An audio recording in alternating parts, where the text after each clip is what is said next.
Even भगवान भी आपको कुछ दे नहीं सकता, भगवान के पास देने की अथॉरिटी ही नहीं है। तो मैं एक सेशन ले रहा था सर, और मैंने उस सेशन में कहा कि पॉजिटिव बोलिए, पावरफुल बोलिए, पवित्र बोलिए। तो एक साहब खड़े होके बोले, अरे सर ये तो बोलने की बातें हैं, बोलने से क्या होता है? मैंने कहा और भाई नालायक बदतमीज क्या हाल है तुम्हारे? अरे बोले ये क्या बदतमीजी, आपने ऐसे कैसे बोल दिया? मैंने कहा भाई साहब बोला ही तो है, बोलने से क्या होता है? ईश्वर शब्द की अगर संधि विच्छेद करूं तो मैं कहता हूं ईश प्लस स्वर, आपके द्वारा बोले गए पवित्र पॉजिटिव पावरफुल शब्द ही आपके ईश्वर हैं, भगवान हैं। 10 सेकंड के लिए अपनी आंखें बंद कीजिएगा सर, और बंदर के बारे में मत सोचिए।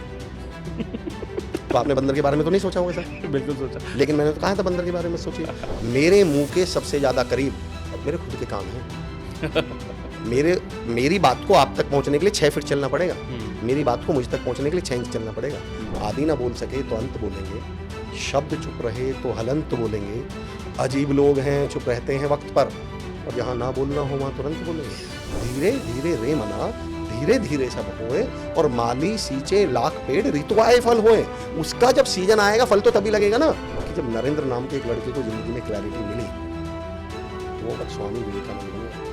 जब अंगुलीमाल डाकू को क्लैरिटी मिली तो वाल्मीकि बन गया। जब मोहनदास करमचंद गांधी जी को जिंदगी में क्लैरिटी मिली तो वो महात्मा गांधी बन गए।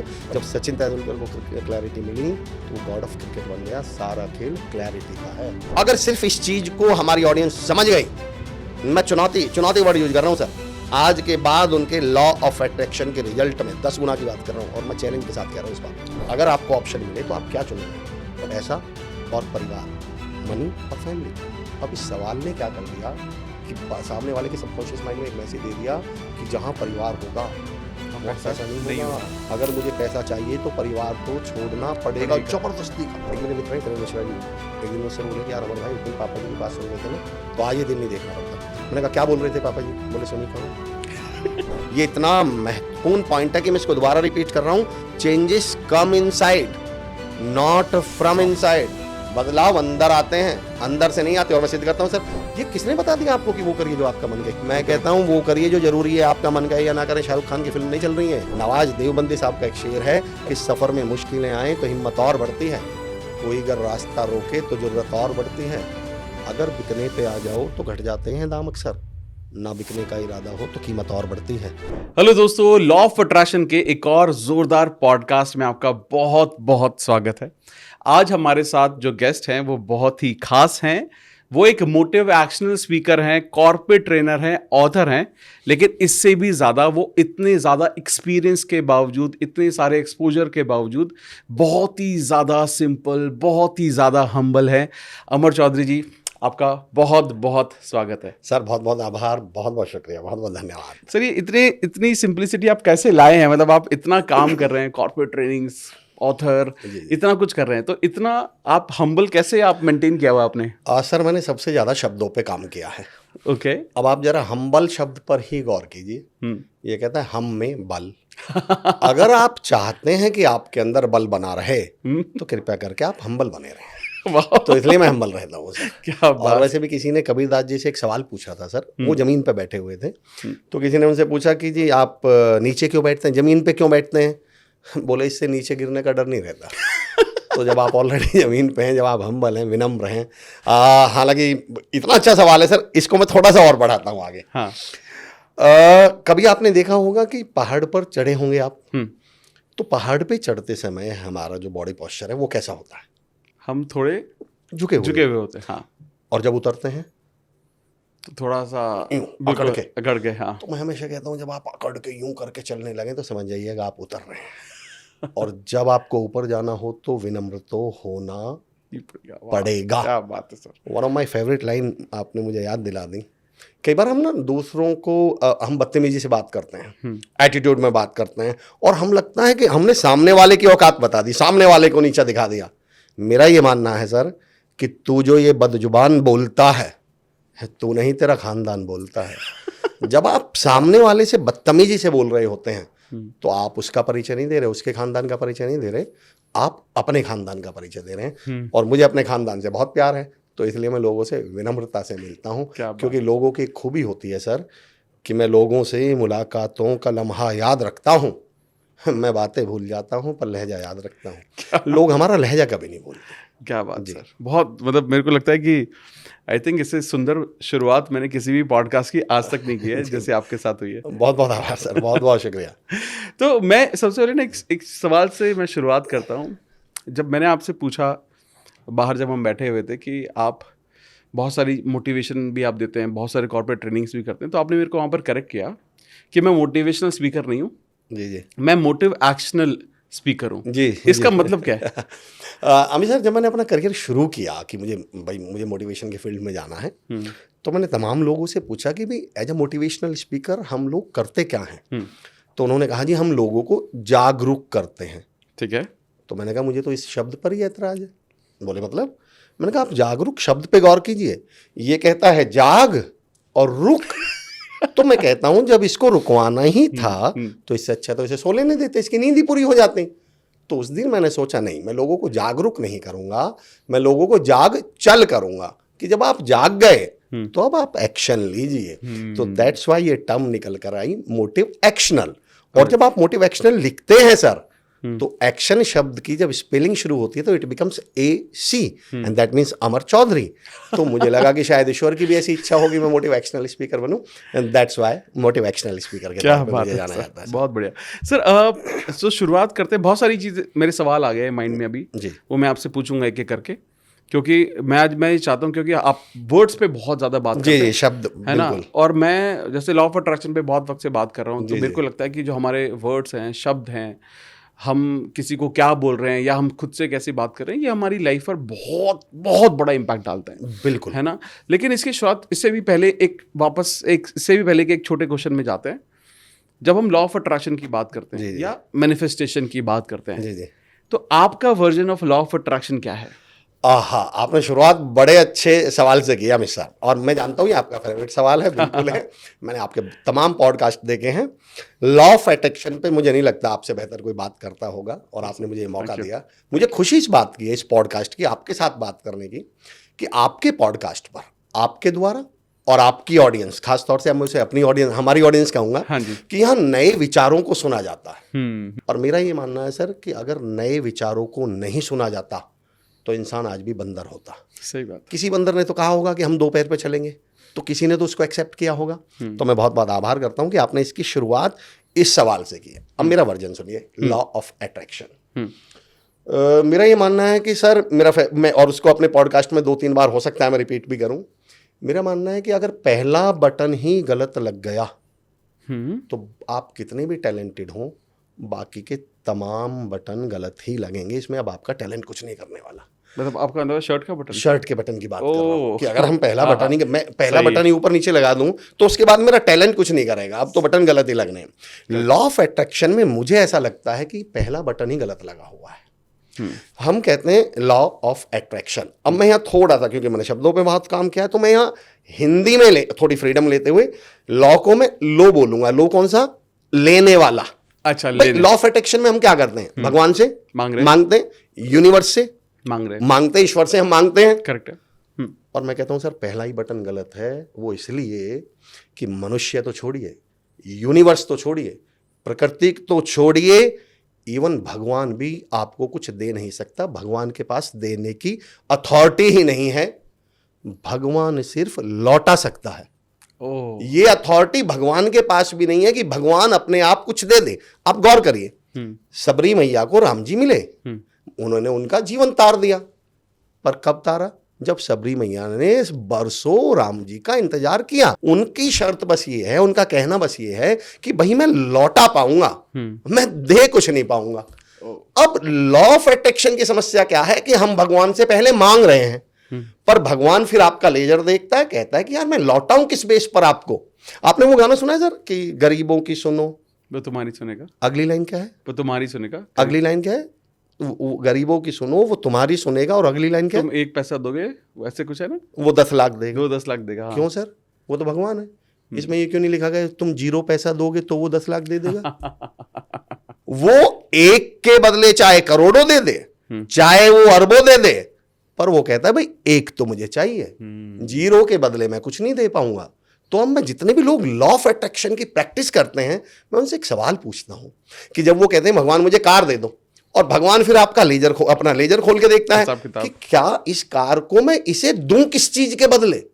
भगवान दे नहीं सकता, वो कहता है यार इसने तो कुछ दिया तो आज तक है ही नहीं, तो मैं इसे किस चीज के बदले दूं।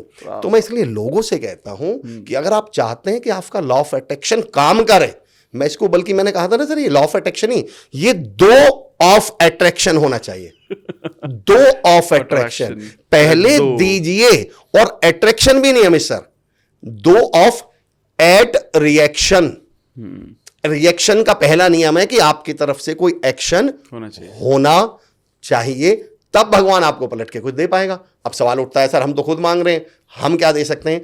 भगवान ये नहीं कहता कि मैं पैसे के बदले पैसे दूंगा, भगवान कहता कोई भी चीज दे दो, मैं उसके बदले तुम्हें बाकी सब कुछ दे दूंगा जो मांगोगे। अब हम क्या दे सकते हैं मैं बताता हूं।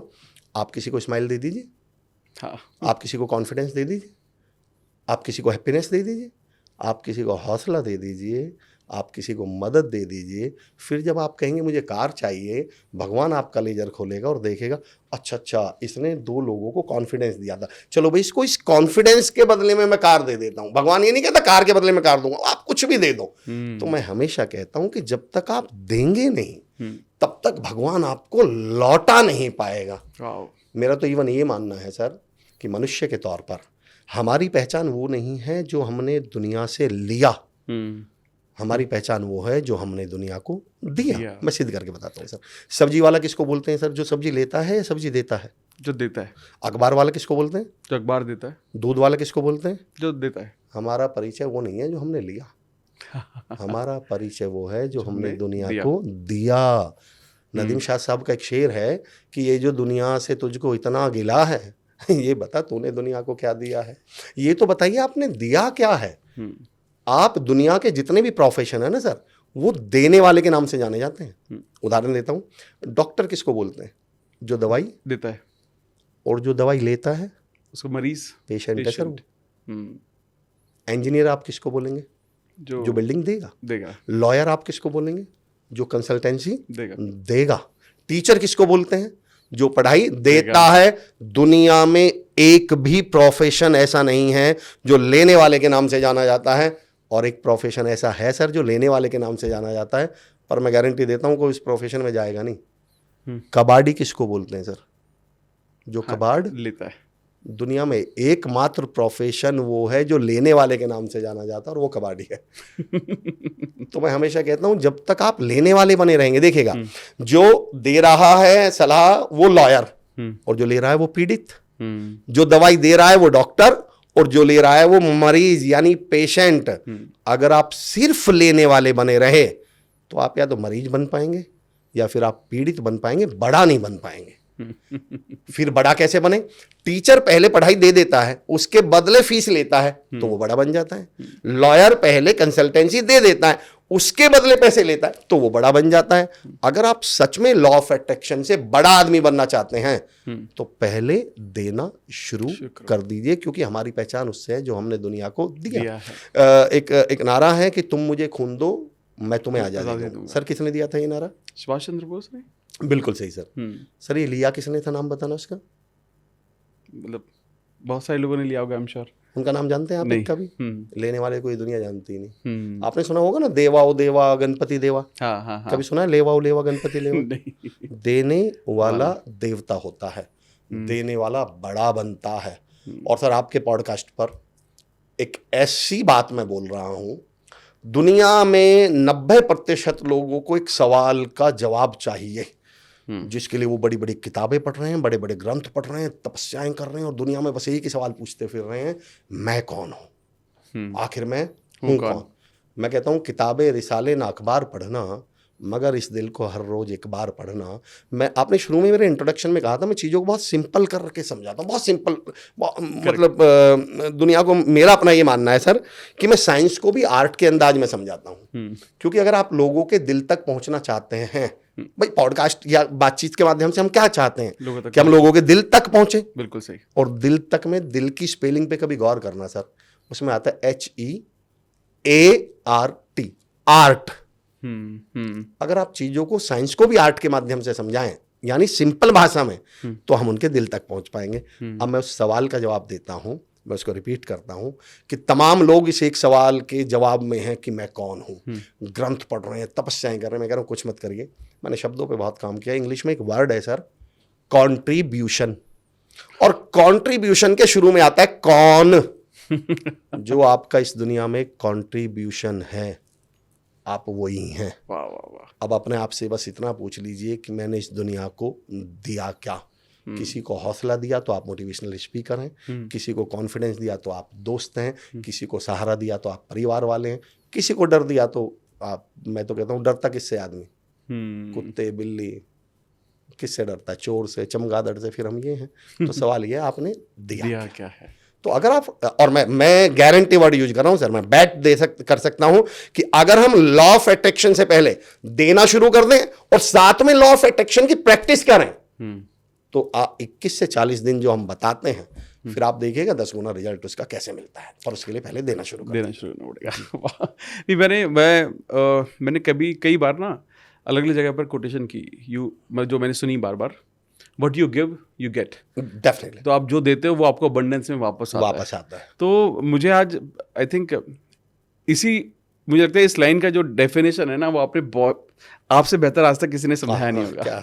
आभार सर, बहुत बहुत आभार सर। तो start giving, you keep getting back. Definitely you will be getting back. आपको सिर्फ लौटा के मिल सकता है। और वैसे भी सर मैं तो इस पे एक एग्जांपल दिया करता हूँ सर, जब मैं पब्लिक स्पीकिंग में मतलब मैं पब्लिकली सेशन लेता हूँ कि बोले सर मैंने 1.5 लाख रुपए सैलरी है मेरी। मैंने कहा ये तो ली है। बोले सर मैंने प्लॉट ले लिया। मैंने कहा ये तो लिया। बोले सर मैंने कार ले ली। मैं आपको देने की ताकत बताता हूँ सर। आपके यहाँ पर कोई 2 करोड़ का प्लॉट ले ले, क्या उसका फोटो अखबार में छपेगा? आप सरकारी अस्पताल में जाके 2 दर्जन केले दे आइए, अगले दिन अखबार में छपेगा मरीजों को फल बांटते हुए। 2 दर्जन केले देने वाला अखबार में छपता है, लेने वाला 2 करोड़ में भी नहीं छपता। देने वाला हमेशा बड़ा होता है। बहुत बढ़िया सर, बहुत बेहतरीन। तो बड़ा बनने का पहला नियम है दीजिए। अमेजिंग। तो ये तो बड़ा ये ओपनिंग था, and I am sure by now जो भी लोग इस पॉडकास्ट को देख रहे हैं वो already they must have fail in love with you, जिस तरह से आप बोल रहे हैं। नहीं, बहुत बहुत बहुत शानदार सर, बहुत शानदार। अब ना थोड़ा सा let's go very specific on जो शब्दों की पावर है, वर्ड्स, पावर ऑफ वर्ड्स, है ना, इस पर चलते हैं। क्योंकि कहीं ना कहीं मुझे ऐसा लगता है कि हर रोज जो हम खुद से बोल रहे हैं जी, सेल्फ टॉक जिसको हम बोलते हैं इंग्लिश में, सेल्फ टॉक या वो बातें जो हम दूसरों से कर रहे हैं, ये बहुत ज़्यादा हमारी लाइफ को ओवरऑल भी, चाहे हम लॉ ऑफ अट्रैक्शन मैनिफेस्टेशन में भी समझें, उस चीज़ को भी बहुत ज़्यादा इम्पैक्ट करता है जी। तो आपका क्या पॉइंट ऑफ व्यू है अबाउट पावर ऑफ वर्ड्स? आपको क्या लगता है कितना पावरफुल है ये सब? आपने बड़ा अच्छा, आपने टॉपिक ही बड़ा अच्छा बोला कि पावर ऑफ वर्ड्स, यानी शब्दों में इसका मतलब क्या है? ताकत है। मैं तो ये मानता हूं कि सर दुनिया में सबसे ज़्यादा ताकतवर आपके शब्द होते हैं।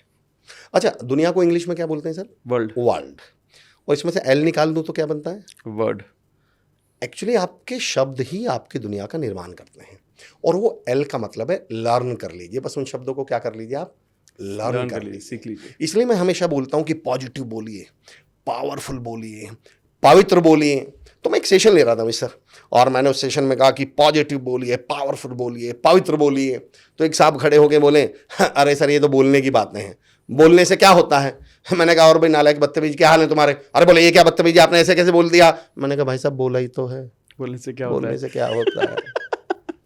मैंने कहा अगर आप में से किसी को भी ये लगता है कि बोलने से कुछ नहीं होता, तो अगले 2 मिनट तक मैं ऐसा बोलूंगा कि एक भी हॉल में नहीं रुकेगा।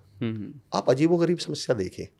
आप पिछले 3 साल से बॉस से क्यों नाराज हैं? अरे बॉस ने ऐसा बोल दिया था। फूफा जी के यहाँ क्यों नहीं जाते? अरे फूफा जी ने ऐसा बोल दिया था। वाइफ से झगड़ा क्यों हो गया? हस्बैंड से झगड़ा हो गया क्या? वाइफ ने ऐसा बोल दिया। जी दोस्त से क्या, किस बात की लड़ाई है? दोस्त ने ऐसा बोल दिया। आप बोलने के ऊपर सारी दुनिया से मुंह फुलाए घूम रहे हैं और बाद में डायलॉगबाजी भी कर रहे हैं कि बोलने से क्या होता है। इस दुनिया में जो कुछ होता है बोलने से होता है। जिस दिन हमने अपना बोलना बदल लिया, मैं तो, मेरी एक बुक आ रही है सर शब्दों के ऊपर, और मैं तो ये कहता हूं सर, आपने कभी ईश्वर शब्द पे गौर किया?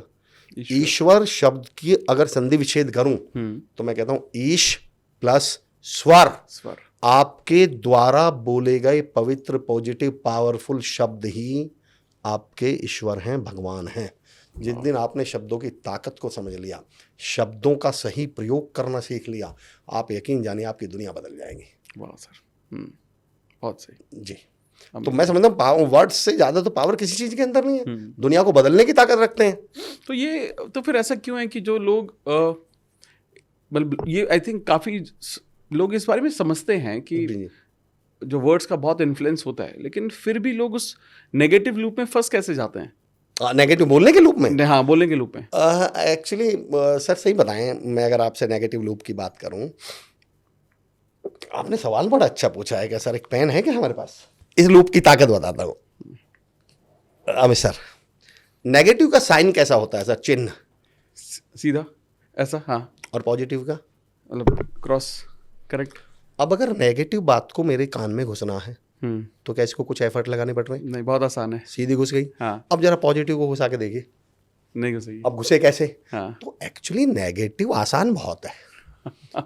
तो जो काम आसान है हम आसान काम कर लेते हैं। जो काम आपने कभी आज तक दुनिया में कभी सुना कोई नेगेटिव मेंटल एटीट्यूड पे कोई सेमिनार हो रहा है? नहीं। और पॉजिटिव मेंटल एटीट्यूड पे कितने सेमिनार सुने? बहुत होते हैं। उसके बावजूद दुनिया सोच क्या रही है? नेगेटिव है, क्योंकि नेगेटिव के लिए कुछ करना नहीं पड़ता ना। मेरे पास जब मैं सेशन लेता हूँ और कोई आता है कि सर मेरी एक प्रॉब्लम है, आप इसका हल दे दो, तो पता मैं क्या बोलता हूँ कि मेरे भाई सच में हल चाहिए भी क्या? बोले सर मतलब? मैंने कहा दोस्त अगर मैंने आपको हल दे दिया तो वो चलाना भी तो आपको पड़ जाएगा। हल समझते ना, खेतों में चलता है। एक्चुअली 90% को अपनी समस्याओं का सॉल्यूशन चाहिए ही नहीं, क्योंकि वो अच्छी तरह जानते। मेरी टमी निकली हुई है, इसका सॉल्यूशन बताइए। जिम जाना, मेहनत करना, पर वही तो नहीं करनी। अब मैं आपने कभी नोटिस किया है, जिसकी टमी निकली होगी, कभी नोटिस करना आज के बाद आप, वो जैसे ही किसी फिट व्यक्ति को देखेगा तो उसका पहला सवाल बताइए क्या होगा? अरे सर बड़े फिट हैं। सर बताओ ना सर कैसे कर सकते हैं? आपको क्या लगता है वो सच में इसलिए पूछ रहा था कि वो कल से जिम ज्वाइन करेगा? वो इसलिए पूछ रहा था कि इससे पहले कि ये भाषण देना शुरू कर दे टमी के ऊपर, तो एक काम कर, डिफेंसिव खेल, इससे पूछ ले। इसे लगेगा नहीं यार लड़का जागरूक तो, इसे तो बदलना तो है। बदलना होता। एक मैं ट्रेनिंग में था, वहाँ एक ट्रेनर आए हुए थे, उम्र में मुझसे छोटे थे।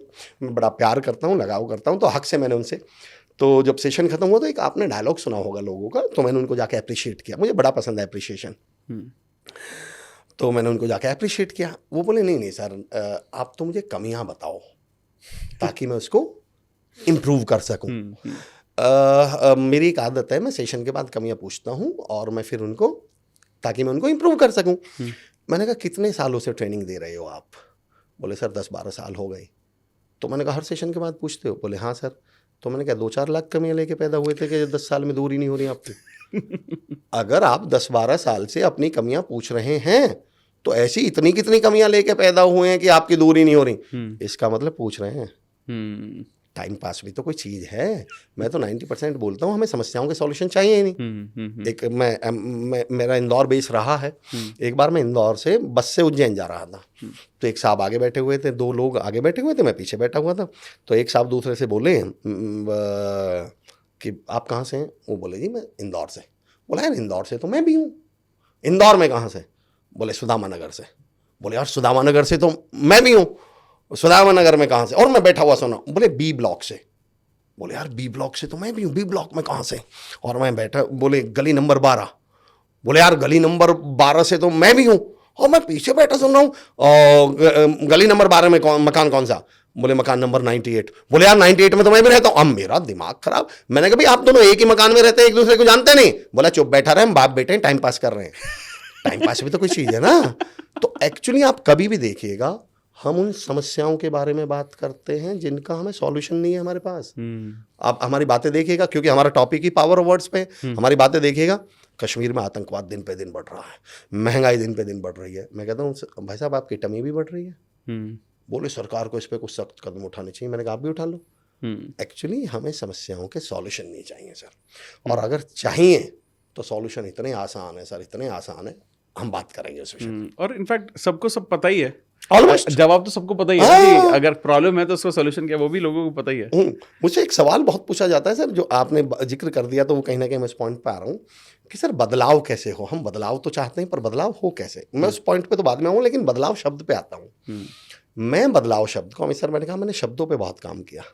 मैं बदलाव शब्द को बोलता हूँ बदलाव। बदलाव नहीं, बदलाव। अगर आपको लाभ तक पहुंचना है तो बद से गुजरना पड़ेगा। बद माने मुश्किल से, बद माने चुनौतियां, बद माने परेशानियां। आपने पुरानी फिल्में देखी होंगी तो वहां आपने देखा हो गुफाओं में अंदर खजाना होता है। कहाँ होता है खजाना? अंदर, बिल्कुल डीप। पर उसी गुफा के गेट पे क्या होता है? बिच्छू। हाँ। थोड़ा सा अंदर जाइए, सांप लटके हुए हैं। थोड़ा और अंदर चले जाइए, भैया अजगर हैं। मैं हमेशा कहता हूं, अगर आप इन चुनौतियों के अजगरों से लड़ सकते हो, अगर आप इन परेशानियों के सांपों से, इन दिक्कतों के बिच्छुओं से गुजरने की ताकत रखते हो, तो मैं चुनौती दे रहा हूं कि अंदर खजाना है कामयाबी नाम का। पर आप ये उम्मीद में बैठ जाएं कि कोई खजाने को उठाकर गेट पर रखेगा और वहां 2 आरती टीका करने वाले भी होंगे, साहब आ जाओ आपका इंतजार था, ये तो नहीं होने वाला। तो बदलाव की समस्या ये है कि लाभ तक पहुंचने के लिए बद से गुजरना पड़ता है, उसके लिए हम लोग तैयार ही नहीं है।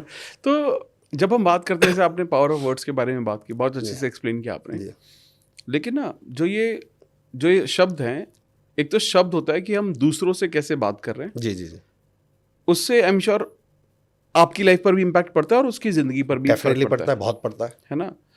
इसके साथ साथ एक और जो सेकंड पार्ट आता है, आप खुद से क्या बात कर रहे हो। बिल्कुल, ठीक है, तो इन दोनों के बारे में मैं एक एक करके बात करना चाहता हूँ, बिकॉज बिल्कुल बहुत महत्वपूर्ण है। क्योंकि अगर लोग ये नहीं समझेंगे ना, क्योंकि मुझे ऐसा लगता है कि दिन का चाहे 10% ही सही या 20% तो हम दूसरों से बात कर रहे हैं, बिल्कुल है, और 70-80% तो हम खुद से बात कर रहे हैं। जब चुप है तब भी खुद से ही बात बिल्कुल कर रहे हैं। बात कर रहे हैं। तो दोनों चीजें बड़ी इंपॉर्टेंट है। तो व्हाट डू यू थिंक कि कैसे इसको, मतलब कितना गंभीर है ये, अगर ये नेगेटिव, पॉजिटिव की जगह नेगेटिव है, हाँ जी, और कितना इसको कैसे पलटा जा सकता है, कैसे रिवर्स किया जा सकता है। ये क्वेश्चन बहुत मुझे अच्छा ये लगा। आपने समस्या तो पूछी, पर साथ के साथ सॉल्यूशन भी पूछ लिया। नहीं तो 90% में मैं देखता हूं समस्या पे तो बात हो गई। चलिए हम दोनों विषयों पे बात करते हैं। ठीक है, सबसे पहले बात करता हूं सर, ये तो आपने बिल्कुल सही कहा कि हमारी जो सेल्फ टॉक होती है, हाँ, वो 90% नेगेटिव होती है। करेक्ट। मैं तो ये कहता हूं सर कि इवन हमारी प्रार्थनाएं भी नेगेटिव हैं। आप कभी गौर करिएगा, नया बिजनेस शुरू किया है और हाथ जोड़ के प्रार्थना क्या कर रहे हैं, हे भगवान मुझे लॉस ना हो जाए। ये प्रार्थना ऐसे भी तो हो सकती थी, मेरा फायदा हो। हम कार से कहीं जा रहे हैं, भगवान हमारा एक्सीडेंट ना हो जाए। लिफ्ट में बैठे लिफ्ट खराब ना हो जाए, गाड़ी में गए एक्सीडेंट ना हो जाए, एग्जाम देने गए मैं फेल ना हो जाऊं। और मैं हमेशा लोगों से कहता हूं कि ब्रह्मांड को, यूनिवर्स को ना सुनता ही नहीं है। भगवान तो नेगेटिव सुनता ही नहीं ना। बिल्कुल सही बात। मैं 10 सेकंड में सिद्ध करके बताता हूं, मैं आपके साथ ही करता हूं सर। आप 10 सेकंड के लिए अपनी आंखें बंद कीजिएगा सर, और बंदर के बारे में मत सोचिए। तो आपने बंदर के बारे में तो नहीं सोचा होगा सर? बिल्कुल सोचा, लेकिन मैंने तो कहा था बंदर के बारे में सोचिए।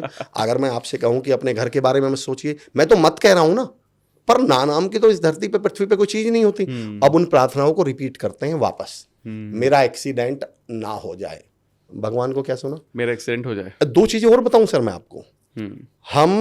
मैं एक सेशन में ये कह रहा था, पहले इस टॉक को कंप्लीट कर लेते हैं, कि भगवान को इस बात से कोई लेना देना नहीं है आप चाह क्या रहे हैं। भगवान को सिर्फ 2 चीजों से लेना देना है, कि आप सोच क्या रहे हैं प्लस आप बोल क्या रहे हैं। ओके, मैं इस टर्म को भी थोड़ा सा एक्सप्लेन करूंगा सर। पहले इस मुद्दे पे आ जाता हूं कि आपने कहा एक्सीडेंट ना हो जाए, भगवान को क्या सुनाई दिया? एक्सीडेंट हो जाए। और मुझे ऐसा लगता है कि भगवान एक ऐसा पिता है, वो अपने बच्चों की इच्छा जरूर पूरी करता है। फिर भगवान कहता है यार मेरा बच्चा एक्सीडेंट के बारे में बोल रहा है और सोच रहा है, चलो करवाओ भाई, मेरे बच्चे की बात गलत सिद्ध ना हो जाए। आप कहते हैं मुझे लॉस ना हो जाए, तो भगवान को ना तो सुनता नहीं। भगवान कहता नहीं यार, मेरे बच्चा सोच रहा है लॉस के बारे में, तो इसको लॉस करवाइए। मेरा बच्चा लॉस के बारे में बोल रहा है, तो इसको लॉस करवाइए। तो मैं एक प्रार्थना तो सबसे करता हूँ। आप बहुत कुछ भी नहीं कर सकते ना, कम से कम शब्द ही पॉजिटिव बोल लीजिए। क्यों बोल लीजिए? क्योंकि ये तो आपके हाथ में है ना भाई, ये तो आपके हाथ में कॉन्शियसली है। इसलिए मैं 2 चीजें हमें बात कर रहा हूं सर। एक तो शब्द, कि आपके हाथ में शब्द हैं, कम से कम शब्दों को तो पॉजिटिव बोलिए। और जब आप दूसरों से नेगेटिव बात करें तो बिल्कुल मत कर दीजिए, दूसरों से भी मत कीजिए। उसका कारण बताता हूं सर। अभी आपने कहा नेगेटिव तो बात ही मत कीजिए, उसका कारण बताता हूं। आपके मुंह के, मेरे मुंह के सबसे ज्यादा करीब मेरे खुद के कान हैं। मेरी बात को आप तक पहुंचने के लिए 6 फीट चलना पड़ेगा। मेरी बात को मुझ तक पहुंचने के लिए 6 इंच चलना पड़ेगा। अगर मैं नेगेटिव बोल रहा हूं तो सामने वाले के बाद में पहुंचेगी, पहले कहां पहुंच जाएगी? आपके पास, मेरे पास पहुंच जाएगी। और हम इस बात को समझते ही नहीं। ये तो कॉन्शियसली आप पॉजिटिव बोल। अच्छा, लोगों की शिकायत क्या, जैसे मेरे बारे में लोग, कोई मुझसे पूछ ले सर, एक वर्ड है मेरे साथ जो कनेक्टेड है, शानदार। कोई मुझसे पूछ ले अमर भाई कैसे हो, तो मैं कहता हूँ शानदार। तो वो कहते हैं कि आप हमेशा शानदार ही रहते हैं। तो मुझसे किसी ने एक सवाल पूछा था कि और अमर भाई कैसा चल रहा है, मज़े आ रहे हैं? तो मैंने कहा यार आ तो नहीं रहे पर ले रहा हूँ। वो बोला मतलब? मैंने कहा कब आएंगे मज़े? तुम्हें किसने गलतफहमी में डाल दिया कि मज़े आएंगे? मज़े आते थोड़ी हैं, मज़े लिए जाते हैं। मैं कहता हूँ शानदार बोलो, मैं कहता हूँ लाजवाब बोलो I am on the top of the world. तो लोग बोलते हैं सर जब हमें हैं ही नहीं तो क्यों बोलें? तो मैं हमेशा कहता हूँ don't speak what you are, speak what you seek. Correct. वो बोलिए। आप अभी भगवान आपके सामने आ जाए तो आप उससे वो मांगेंगे जो आपके पास ऑलरेडी है।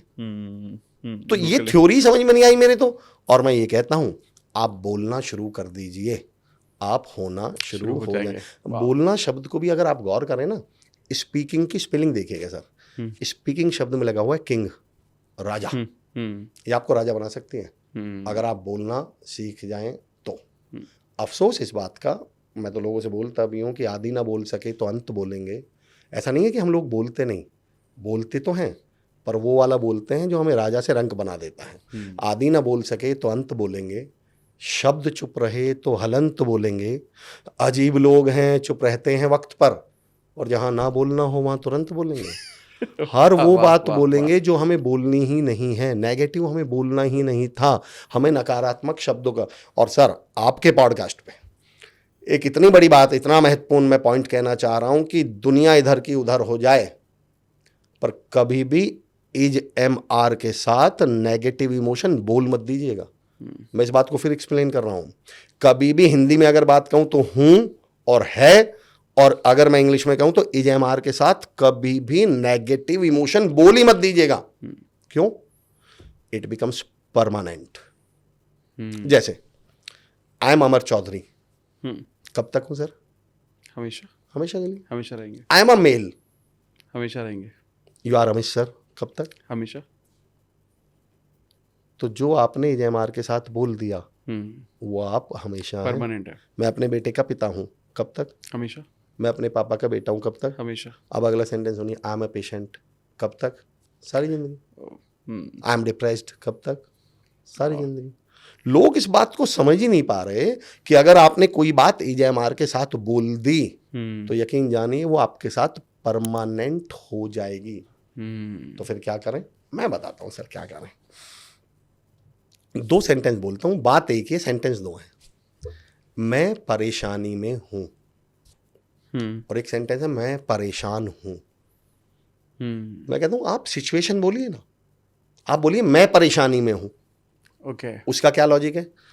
अगर मैं आपसे कहूं कि मैं इस कमरे में हूं तो 1 घंटे बाद मैं कहां होऊंगा?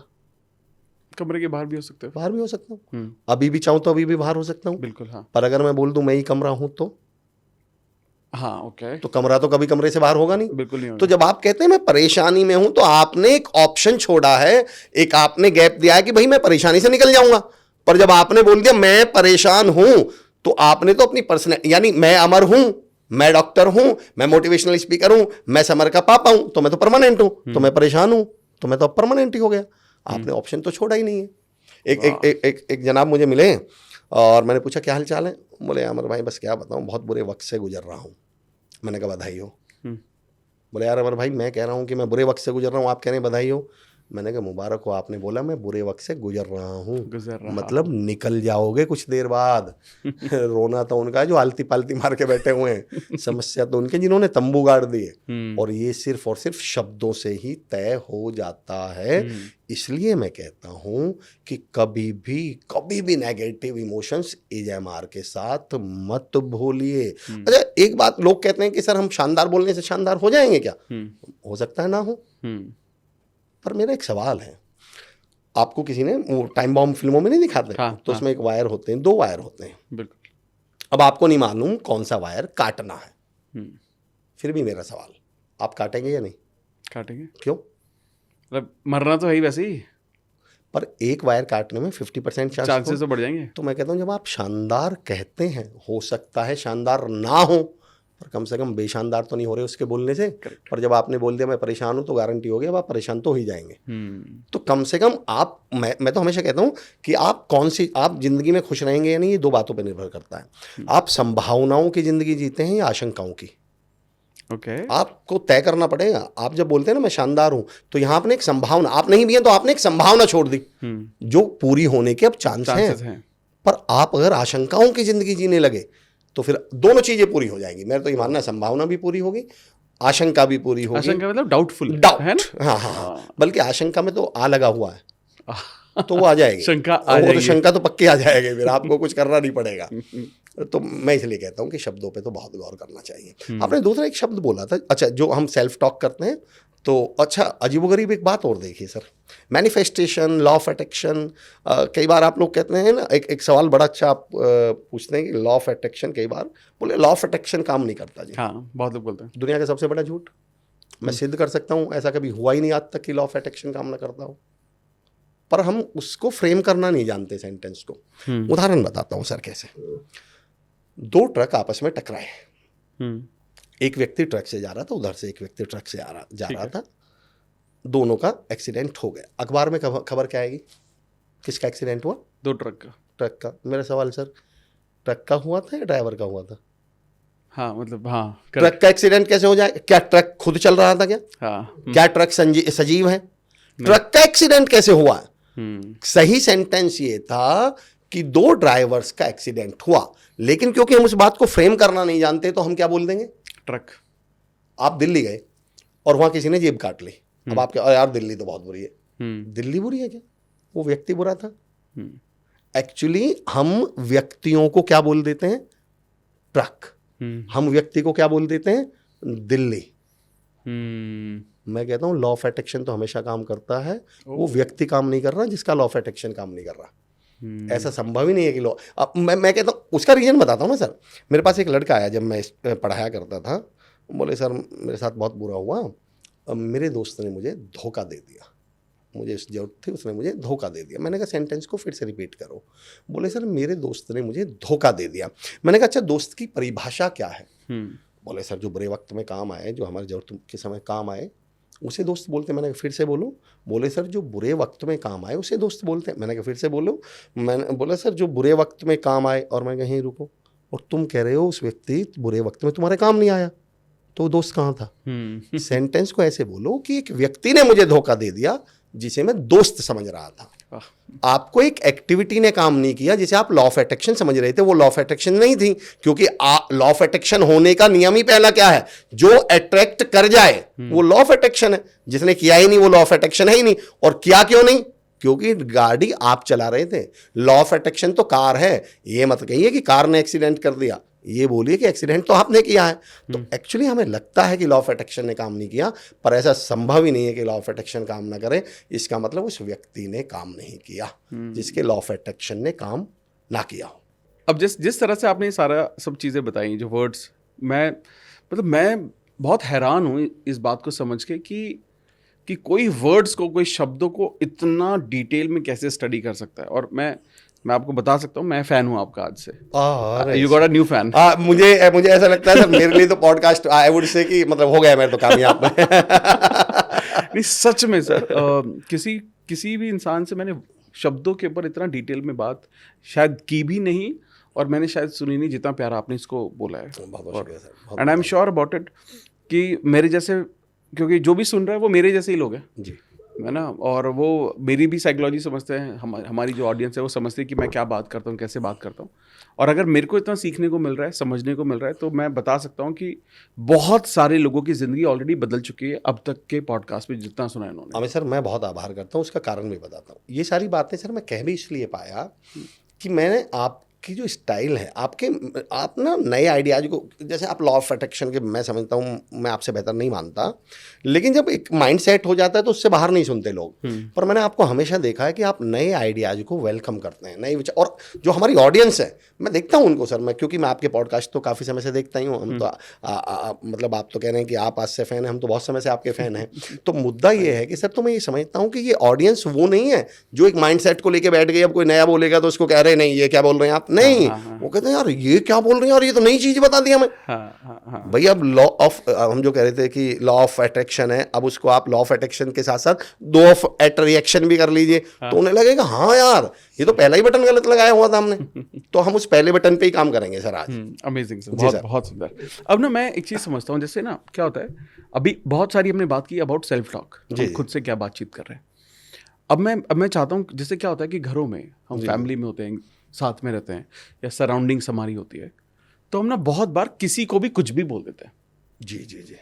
दूसरे लोगों को।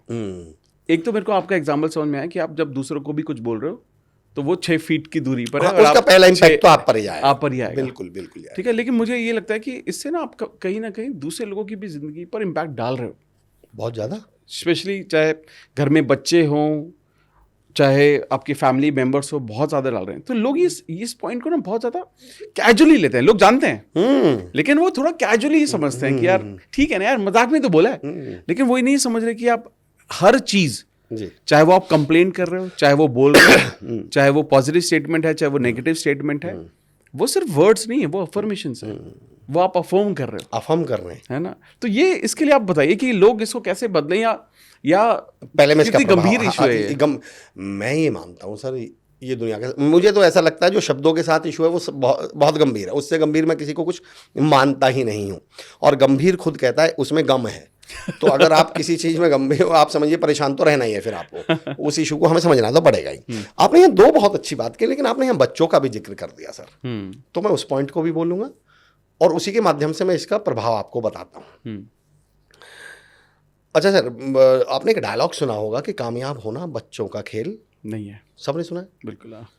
मैं कहता हूँ कामयाब होना बड़ों का खेल नहीं है। मेरा ये कहना है कि कामयाब होना ही बच्चों का खेल है। अब ये कैसे हो सकता है सर? अच्छा बताइए सर, कामयाब होने के लिए पॉजिटिविटी चाहिए, नेगेटिविटी चाहिए? पॉजिटिविटी। एनर्जी ज़्यादा चाहिए या कम चाहिए? ज़्यादा। पॉजिटिविटी किसके अंदर ज़्यादा होती है, बच्चों के या बड़ों के? बच्चों की। आपने कभी किसी 1.5-2 साल के बच्चे को माथे पे हाथ रखते हुए रोते हुए देखा? मैं तो किस्मत ही खराब है, गलत घर में पैदा हो गया। लेकिन जब वही बच्चा 17-18 साल का होता है तो यार कहाँ किस घर में पैदा हो गया। आप कभी देखना 1.5-2 साल का बच्चा है, वो बचपन में मम्मी से बोलता है, पापा से बोलता है, पापा ये चांद ला के दो। तो अगर 1.5-2 साल का बच्चा चांद की डिमांड कर रहा है तो 18-20 साल तक तो ये मंगल ग्रह पे चला जाना चाहिए, ऊपर जाना चाहिए ना। बड़ा हो गया, देखते हैं कहाँ जाता है। 1.5-2 साल का बच्चा, पापा जी चांद ला के दो। बच्चे की उम्र 2.5-3 साल, पापा जी वो हेलीकॉप्टर ला दो रिमोट वाला। चांद से कहाँ गया? नीचे। बच्चे की उम्र 4-4.5 साल, पापा जी कार ला दो रिमोट वाली। हवा से भी कहाँ गया? नीचे, जमीन पर। फिर कहता है पापा जी वो बाइक वो ला दो, बाइक रिमोट वाली, उसे चलाऊंगा, बैलेंस बनाऊंगा। 5-6 साल में मोटरसाइकिल में से 4 पहियों में से कहाँ गया? 2 पहियों पे। बच्चे की उम्र 8 साल, पापा जी साइकिल ला दो। मोटरसाइकिल में से भी क्या निकल गई? साइकिल। बच्चे की उम्र 18 साल, पापा जी किराए के पैसे दे दो, बस से ही चला जाऊंगा। जो बच्चा छोटा सा चांद पे जाने की बातें कर रहा था वो सड़क पे आ गया। आप उसका कारण जानते हैं? एक्चुअली बच्चे के अंदर नेगेटिविटी थी ही नहीं। वो जो नेगेटिविटी, अभी आपने कहा ना हम बोल देते हैं और हमें पता ही नहीं चलता, कैजुअल ले लेते हैं। आपको पता, मैं एक आर्टिकल पढ़ रहा था कि तकरीबन कोई भी बच्चा 58,000 बार ये सुन चुका होता है कि तुम ये नहीं कर सकते। और मैं तो हर पेरेंट से बोलता हूँ कि कम से कम आपके बच्चे क्या नहीं कर सकते ये बताने के लिए तो रिश्तेदार है ना। तुम तो मत बताओ उन्हें, कम से कम तुम तो उन्हें ये बताओ कि तुम क्या कर सकते हो। कम से कम पेरेंट होने का इतना फर्ज तो अदा कर दीजिए कि इस काम के लिए तो दुनिया पड़ी हुई है ना। बाहर वाले बता देंगे बेटा तेरे बस की ये नहीं है। अब आप देखिएगा बच्चे के अंदर नेगेटिविटी कहाँ से आती है। एक बच्चा 1.5, 2, 2.5, 3 साल का बच्चा सोफे से बेड पे कूदता है, बेड से नीचे, सोफा बेड जमीन, सोफा बेड जमीन, सोफा, आधे घंटे तक कूदता है, कभी गिरेगा नहीं। आप नोटिस करना, कभी नहीं गिरेगा। फिर तभी अंदर से मम्मी आएगी, नहीं बेटा गिर जाओगे। अगले 30 सेकंड में बच्चा गिर जाता है। उसे लगता है अच्छा गिरने का भी ऑप्शन था क्या, मुझे तो मालूम ही नहीं था। एक्चुअली वो गिरने का ऑप्शन किसने दिमाग में डाला? बड़ों ने। और डायलॉग क्या है? नहीं जी हम तो उसकी केयर कर रहे थे। आप केयर नहीं कर रहे थे। इन बच्चों को थोड़ा तो रिस्क लेने दीजिए। अच्छा चलिए वो गिर भी जाता तो क्या हो जाता बताइए मुझे। मैं हमेशा कहता हूं पेरेंट्स से कि हवा के रुख पे छोड़ दे, जलना सीख जाएगा। और बच्चा लड़खड़ाएगा तो चलना सीख जाएगा। आपने लड़खड़ाने दिया होता ना उसको, गिर भी जाता तो क्या हो जाता। आप अच्छा इस टॉपिक पे, हालांकि पता नहीं है मेरे पॉडकास्ट का हमारा टॉपिक है, लेकिन इस पे एक अंतर बताता हूँ। गांव के बच्चे और शहर के बच्चे, आपने देखा होगा फिजिकली और मेंटली कौन से स्ट्रांग होते हैं? गांव के बच्चे फिजिकली और मेंटली भी। दोनों, बिल्कुल। कारण क्या है सर? मैं बताता हूँ, और मैं हर पेरेंट से रिक्वेस्ट करता हूँ इस बात को बड़े गौर से समझे। हम शहर के हो गए तो इसका मतलब ये नहीं कि आप उसमें मतलब पॉइंट समझिए आप सर। गांव का बच्चा क्यों फिजिकली और मेंटली स्ट्रांग होता है? आप कभी नोटिस करिएगा, गांव का बच्चा छत पे या दीवार पे खेल रहा है और वहाँ से वो गिर जाए और गिरकर उसकी एक टांग में चोट लग जाए, मोच आ जाए, और वो रोएगा नहीं सर। बताइए क्यों? क्योंकि गांव में उठाने का ऑप्शन नहीं है। उसे पता है बेटा मम्मी उठाएंगे नहीं, एक टांग तो गिर के टूटी है, दूसरे को घर वाले तोड़ देंगे। अब वो उस चक्कर में क्या करता है, आप नोटिस करना, प्रोसेस समझिएगा। अब वो उस चक्कर में एक डिसीजन लेता है कि मैं चुपचाप घर से निकलूंगा। अब उस चक्कर में उठता है, पैर को मजबूत करते हुए चुप बिल्कुल बाहर निकलता है। इस पूरे प्रोसेस में दो चीजें हुई, एक तो वो फिजिकली पेन झेलना सीख गया और दूसरा मेंटली स्ट्रांग हो गया, डिसीजन लेना सीख गया। सेम घटना शहर में घटवा दीजिए, छोड़ दीजिए शहर का बच्चा छत पे दीवार पे भी नहीं है, वो फर्श पे बैठा हुआ है और फर्श पे लुढ़क जाए, अंदर से मम्मी भाग के आएगी, आज तो बाबा गिल गया, तुतला, आज तो बाबा गिल गया। तुरंत पापा जी को फोन, आज तो बाबा गिल गया। पापा जी का फोन बुआ जी को, आज तो बाबा गिल गया। बुआ जी का फोन दादाजी को, आज तो बाबा गिल गया। उसके बाद बाबा कभी गिलता ही नहीं। पर सर वो बाबा कभी कुछ गलता भी नहीं है। और मैं कहता हूँ यही बाबा बड़े होके फिर पूछते हैं, अले मेले बाबू ने थाना थाया क्या? तो मैं इसलिए कहता हूँ इनको बाबा मत बनाइए कम से कम इन बच्चों को। उसको मैं फिर रिपीट करता हूँ शेर को कि मैं तो हर पेरेंट से कहता हूँ कि हवा के रुख पे छोड़ दे, जलना सीख जाएगा, और बच्चा लड़खड़ाएगा तो चलना सीख जाएगा। अब जो आप पॉइंट कह रहे थे कि परिवारों में, तो मैं तो परिवार वालों से कह रहा हूँ कि आपको पता ही नहीं कि जो आप नेगेटिव बोल रहे हैं उसका असली असर कहाँ पड़ रहा है? आपके बच्चों पे पड़ रहा है। तो आप अपने लिए नहीं तो कम से कम अपने बच्चों के लिए तो इतना बदल जाइए। हमने तो पुरानी हिंदी फिल्में देखी हैं सर, बहुत ईमानदार इंस्पेक्टर साहब हैं, कनपट्टी पे पिस्टल रखी, बताओ फाइल कहाँ, मर जाऊंगा नहीं बताऊंगा, फिर वही पिस्टल बच्चे की कनपट्टी पे रखी, फिर पिताजी क्या बोलते थे, नहीं मैं बताता हूँ। तो कम से कम बच्चों के लिए बदल जाइए। जो आपके बच्चे परिवार में हैं, आपके आसपास हैं, तो नेगेटिव तो मत बोलिए, नकार। आप नहीं बोल सकते पॉजिटिव, और क्यों नहीं बोल सकते मेरे तो ये समझ में नहीं आता। इसके लिए कोई कोर्स करना पड़ता है क्या? कोई डिग्री करनी पड़ती है क्या? बोलिए। तो मैं तो आज तक नहीं समझा, लोग कहते हैं सर खुश क्यों रहे, तो मैं पूछता हूँ भाई दुखी क्यों हो? भाई दुखी भी तो आप बेवजह हैं, तो खुश हो लो बेवजह। पर नहीं, दुखी रहने के कोई कारण नहीं चाहिए। और आजकल तो दुनिया में एक अजीब बदलाव देख रहा हूं सर, आपने नोटिस किया हो तो। आज से 15-20 साल पहले अमित सर, आपने नोटिस किया होगा, 15-20 साल पहले हम मिलते थे कभी और कोई कुछ होता तो हम बोलते थे यार क्या बात है, आज बड़े परेशान से लग रहे हो। और अब मिलते हैं तो क्या बात है यार, आज बड़े खुश लग रहे हो। यानी अब खुश रहना आश्चर्य का विषय है। दुखी तो नॉर्मल बना लिया हमने, दुखी रहने में तो हमें टेंशन ही नहीं है। हमें लगता है दुखी तो हमें नॉर्मली रहना है, दिक्कत है खुश रहने में। आश्चर्य खुश रहने पे किए जा रहे हैं। अब बताइए इसका क्या इलाज है दुनिया में? बहुत सही। तो नेगेटिव तो अगर बोला तो ये तो गारंटी है सर कि प्रभाव सब पे पड़ेगा और वही पलट के भी आएगा। वो बच्चे तो अपने ही हैं, फिर वही बच्चे नेगेटिव हो जाएंगे। तो कम से कम मेरा तो ये रिक्वेस्ट रहती है कि कम से कम पॉजिटिव बोल लीजिए। हो ना हो उससे कोई लेना देना नहीं है, पर बोल तो लीजिए। बोलने से क्या नुकसान होने वाला है? बहुत सुंदर सर। यहाँ पर मैं कुछ अब बात करता हूँ, जैसे जो मैं हमेशा बोलता हूँ कि जो आप सोच रहे हो, अब जब आप सोचते हो तो बेसिकली वो सेल्फ टॉक ही तो है, चाहे वो मन में बोल रहे हो आप, यानी कि जो आपकी सोच भी है वो भी एक तरह से वर्ड्स ही आप एक्सप्रेस कर रहे हो अपने आप को। जी। यानी कि आप अफर्मेशंस मल्टीपल आप दे रहे हो अपने माइंड को, है ना। मैं एक चीज़ यहाँ पे जानना चाहता हूँ कि जब हम बात करते हैं लॉ ऑफ अट्रैक्शन की, किसी भी टेक्निक को करने की जी, तो वहाँ पर एक बहुत इंपॉर्टेंट अफर्मेशन आती हैं, जो अफर्मेशन राइटिंग जिसको हम बोलते हैं, बिल्कुल, है ना। और ये मैं मानता हूँ बहुत ही इफेक्टिव टेक्निक्स है। हालांकि बहुत सारी चीज़ें हैं, तो आप कैसे डू यू प्रैक्टिस अफर्मेशन? या डेफिनेटली मैं 24 घंटे अफर्मेशन की प्रैक्टिस करता हूँ। ओके, तो आप बोल के करते हैं, सोच के करते हैं, या लिख कर करते हैं? आपका प्रेफर्ड मोड क्या है? मैं आपको पहले तीनों चीजें बताता हूँ। पहले मैं अफर्मेशन, एक वर्ड आपने यूज किया था शुरू में, मैनिफेस्टेशन और अफर्मेशन। मैं अभी आपसे बात कर रहा था तो मेरे मन में, मैं शब्दों पे मेरा गौर जाता है। तो मैनिफेस्टेशन शब्द को जब मैं देख रहा था, कई बार ऐसे बोलते हैं ना मैनिफेस्टेशन ने काम नहीं किया, ये उसका वो कारण, तो मैं मैनिफेस्टेशन शब्द पे गौर कर रहा था सर। मैनिफेस्टेशन में 3 सिलेबल आए हैं, 3 वर्ड आए हैं, मैन, इफ, स्टेशन। स्टेशन माने होता है ठहराव, स्थिर। भाई गाड़ी जहाँ रुकती है उसको हम स्टेशन बोलते हैं। मैन यानी वो व्यक्ति, चाहे वुमन हो या मैन हो, जो उसको कर रहा है। ठीक है। तो इसकी पहली शर्त है कि अगर मनुष्य जो उसे कर रहा है वो स्थिर है तो वो काम करेगा, वो कंसिस्टेंट है तो वो काम करने वाला है।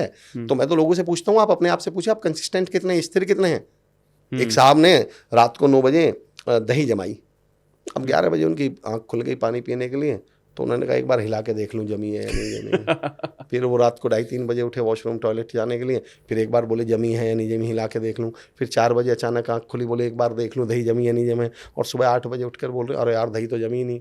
मैंने कहा भाई साहब आपने जमने कहाँ दी। अगर आप उस दही को 4 बार हिला के देखेंगे तो दूध की दही जमे ना जमे, पर आपके दिमाग की दही जरूर जम जाएगी। तो मैं कहता हूँ कि कम से कम समय तो दीजिए, टाइम तो दीजिए, कंसिस्टेंसी तो लाइए, रेगुलरिटी तो लाइए। और आप ये कहते हैं कि अरे नहीं सर मैनिफेस्टेशन काम नहीं कर रहा, करेगा। अब ये तो वो वाली बात हो गई सर कि शादी के 2 महीने बाद कोई डॉक्टर के पास जाके कहे जी साहब बच्चा नहीं हो रहा, डॉक्टर साहब कहेंगे भाई देखो हो जाएगा। फिर 2 महीने बाद अरे साहब बच्चा नहीं हो रहा, अरे भाई बच्चा होने दो, हो जाएगा। 2 महीने बाद सर बच्चे, फिर डॉक्टर झल्ला के क्या बोले तुझे होगा भी नहीं। करेक्ट। तो कम से कम उसको उतना समय तो दीजिए। धीरे धीरे रे मना, धीरे धीरे सब होए, और माली सींचे लाख पेड़ ऋतु आए फल होए। उसका जब सीजन आएगा फल तो तभी लगेगा ना। आप मुझे एक बात बताइए, मैं एक साधारण आदमी और इस दुनिया का सबसे अमीर आदमी, दोनों एक ही दिन गंजे हो जाएं, तो जो सबसे अमीर आदमी है उसके तो 3 दिन में ही बाल आ जाएंगे क्योंकि वो तो पैसे वाला है। नहीं। तो मैं कहता हूँ जी रिजल्ट है मैनिफेस्टेशन के, लॉ ऑफ अट्रैक्शन के। भाई इसमें आप कितने अमीर हैं, कितने टैलेंटेड हैं, कितने मेहनती हैं, इससे मतलब थोड़ी है आप अमीर हैं या गरीब हैं, बाल तो 2 महीने में ही आएंगे ना। तो कम से कम उतना समय तो दीजिए, स्थिर तो रहिए। तो पहला पॉइंट तो मेरा ये है सर। अब मैं अफर्मेशन जो आपने कहा, तो अफर्मेशन शब्द पे आता हूँ और फिर मैं अपनी प्रैक्टिस पे आऊँगा सर। ठीक है। अफर्मेशन शब्द पे भी गौर करिए सर। अफर्मेशन की स्पेलिंग में भी एक फर्म करके वर्ड आता है, AFFIRM, और फर्म होता है सर दृढ़, मजबूत, फर्म। एक्चुअली हर चीज को आप हर अपने द्वारा बोले गए सेंटेंस को अफर्मेशन नहीं बोल सकते।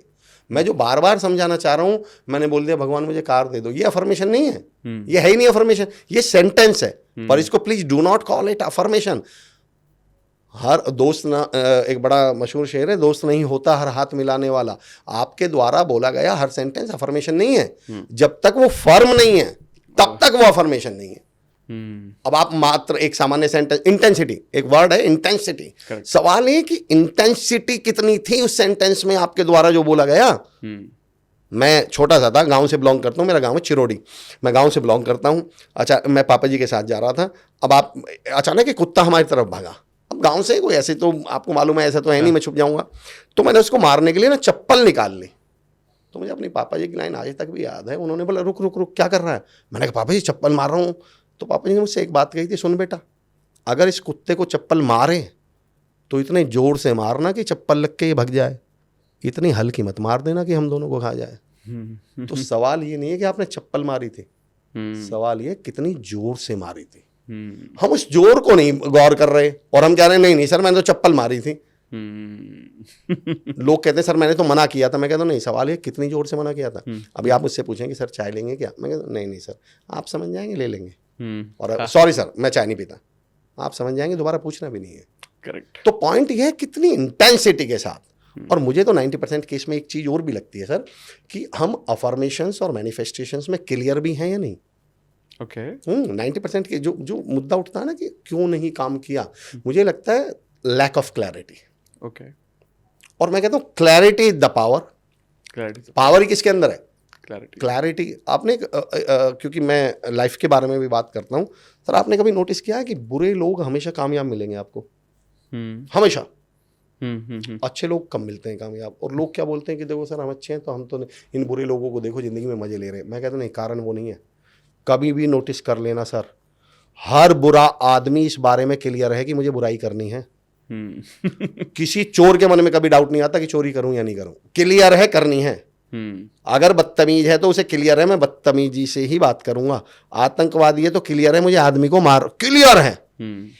अच्छा आदमी हमेशा कंफ्यूजन में मिलेगा, यार ऑफिस टाइम पे जाऊं, देते तो कुछ है नहीं, क्या फायदा, यार ईमानदारी से काम क्या है, प्रमोशन तो देते नहीं।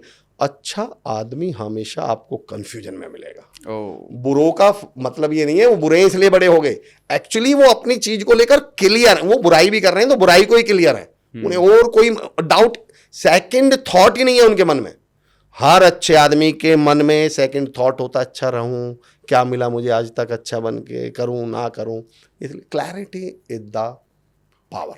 क्लैरिटी की पावर मैं हमेशा एक उदाहरण देता हूं सर, कि जब नरेंद्र नाम के एक लड़के को जिंदगी में क्लैरिटी मिली तो वो स्वामी विवेकानंद बन गया। जब अंगुलीमाल डाकू को क्लैरिटी मिली तो वाल्मीकि बन गया। जब मोहनदास करमचंद गांधी जी को जिंदगी में क्लैरिटी मिली तो वो महात्मा गांधी बन गए। जब सचिन तेंदुलकर को क्लैरिटी मिली तो गॉड ऑफ क्रिकेट बन गया। सारा खेल क्लैरिटी का है कि क्या आप अपनी अफर्मेशंस को, मैनिफेस्टेशंस को लेके बिल्कुल क्लियर हैं। कम से कम मैं तो लोगों से रिक्वेस्ट करता हूं, भगवान से तो क्लियर हो जाइए, यूनिवर्स से। अच्छा हम भगवान के साथ भी ना मैनिपुलेशन पे काम करते हैं, डायलॉग बाजी। मैं कहता हूं भगवान से डायलॉग बाजी मत करो। एक लड़की मंदिर पहुंची और भगवान से जाके बोली कि भगवान मुझे अपने लिए कुछ नहीं चाहिए, मेरी माँ को दामाद दे दो। अगले दिन उसकी छोटी बहन ने लव मैरिज कर ली, मिल गया दामाद। कम से कम भगवान से तो क्लियर बोल देती पति चाहिए, मेरी शादी होनी है। एक लड़का बचपन से बोलता था कि भगवान मैं लाल बत्ती की गाड़ी में घूमूं, लाल बत्ती की गाड़ी में घूमूं, वो कलेक्टर का ड्राइवर बन गया। आप भगवान से तो क्लियर बोल दो कि मुझे आईएएस बनना है। भगवान से तो क्लियर कर दीजिए मुझे खुद के लिए पति चाहिए, खुद की शादी करनी है। हम जो अफर्मेशंस हैं वो आपके क्लियर हैं क्या? और अब आपने पूछा था कि अफर्मेशन लिख के करते हैं या बोल के करते हैं। मैं लिख के इसलिए करता हूं सर कि 90% चांस है कि मैं थॉट्स में कंफ्यूज्ड हूं। थॉट्स मेरे हाथ में नहीं है। करेक्ट है। हो सकता है मैं कितनी भी कोशिश कर लूं पर अंदर क्या चलता रहे, कंफ्यूजन चलता रहे, पर मैं लिखने में तो क्लियर हो सकता हूं। अब एक बात, इसमें टैलेंट का रोल ही नहीं है सर। आप एक बात बताइए, दो लोग हैं, दो कार हैं, एक को दुनिया का सबसे बेहतरीन नंबर 1 माइकल शूमाकर साहब चला रहे हैं, दूसरे को एक एवरेज ड्राइवर चला रहा है। बस फर्क ये है कि जिसको माइकल शूमाकर चला रहे हैं उसकी जो फ्रंट ग्लास है उस पर फॉग जमी हुई है, धूल जमी हुई है, और सामने वाले का बिल्कुल क्लियर है। पहले कौन पहुंच जाएगा? तो इसमें अब आपका टैलेंट क्या करे? सवाल ये क्लैरिटी है या नहीं। और वो क्लैरिटी जो आपको मिलेगी वो मिलेगी लिखने से। अब आता हूं बोलना क्यों जरूरी है। मेरा फिर वही शब्दों पे काम, अफर्मेशंस को क्यों बोलें। मैं कहता हूं जितना मैक्सिमम हो सकता हो उतना बोलिए। बोलने से क्या होता है सर, एक टर्म है मसल्स मेमोरी। अगर सिर्फ इस चीज को हमारी ऑडियंस समझ गई, मैं चुनौती वर्ड यूज कर रहा हूं सर, आज के बाद उनके लॉ ऑफ अट्रैक्शन के रिजल्ट में 10 गुना की बात कर रहा हूं, और मैं चैलेंज के साथ कह रहा हूं इस बात को। अगर सिर्फ इस बात को समझ गए, थॉट्स और राइटिंग और वर्ड्स,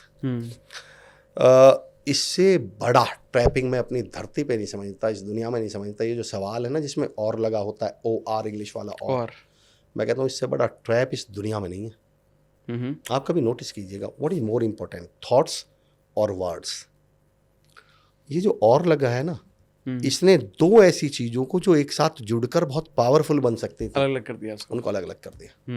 लोग क्वेश्चन पूछते हैं कई बार मुझसे, sir what is more important, knowledge और एक्सपीरियंस? मैं कहता हूँ इस सवाल को दोबारा मन में सोच लो और ईमानदारी से सोच लो, ये सवाल है कोई? बोले सर मतलब। मैंने कहा ऐसा कौन सा एक्सपीरियंस बंदा है जिसमें नॉलेज नहीं होती, जरा ढूंढ के बताना। सही। जो एक्सपीरियंस्ड है, क्या ऐसा हो सकता है आदमी 20 साल का हो गया पर 19 का नहीं हुआ हो? जो एक्सपीरियंस्ड है इसका मतलब ऑलरेडी उसके अंदर क्या है, नॉलेज है। तो एक्सपीरियंस नॉलेज से अलग ही नहीं हो सकता, फिर ये सवाल पैदा कहां से हुआ?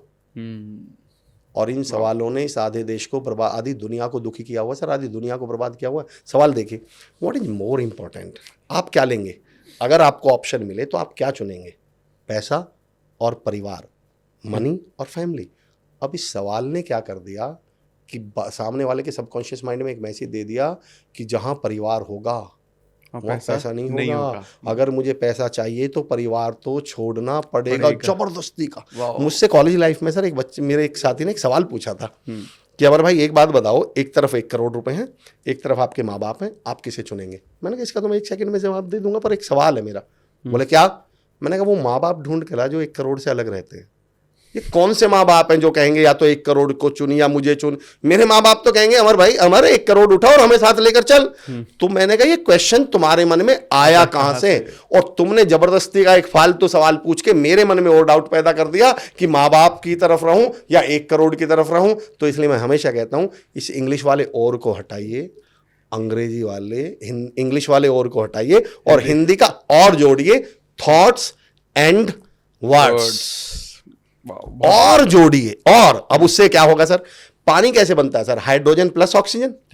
अब हाइड्रोजन कहती है कि नहीं ऑक्सीजन नहीं मिली कोई बात नहीं, मैं H2 की जगह H5 हो जाती हूं, पानी बन जाएगा क्या? H10 हो जाती हूं, जल बन जाएगा क्या? तो मैं कहता हूं ये जो कामयाबी का जल है, बल्कि मैं तो कहता हूं अगर आप चाहते हैं जिंदगी में आपका जलवा हो जिसमें जल आया हुआ है, तो वो तब बनेगा जब थॉट नाम के हाइड्रोजन और शब्द नाम का ऑक्सीजन आपस में मिलें। दोनों चीज़ों को मिलने ही नहीं। डॉक्टर कुंवर बेचैन साहब का एक बड़ा मशहूर शेर है कि सारी धरा भी, वन ऑफ माय फेवरेट शेर, कि सारी धरा भी साथ दे तो और बात है, पर तू जरा भी साथ दे तो और बात है। और चलने को तो 1 पाँव से भी चल रहे हैं लोग, पर दूसरा भी साथ दे तो और बात है। और इसमें गौर करने वाली बात यह है सर, 1 पाँव से चला जा सकता है, दौड़ा नहीं जा सकता।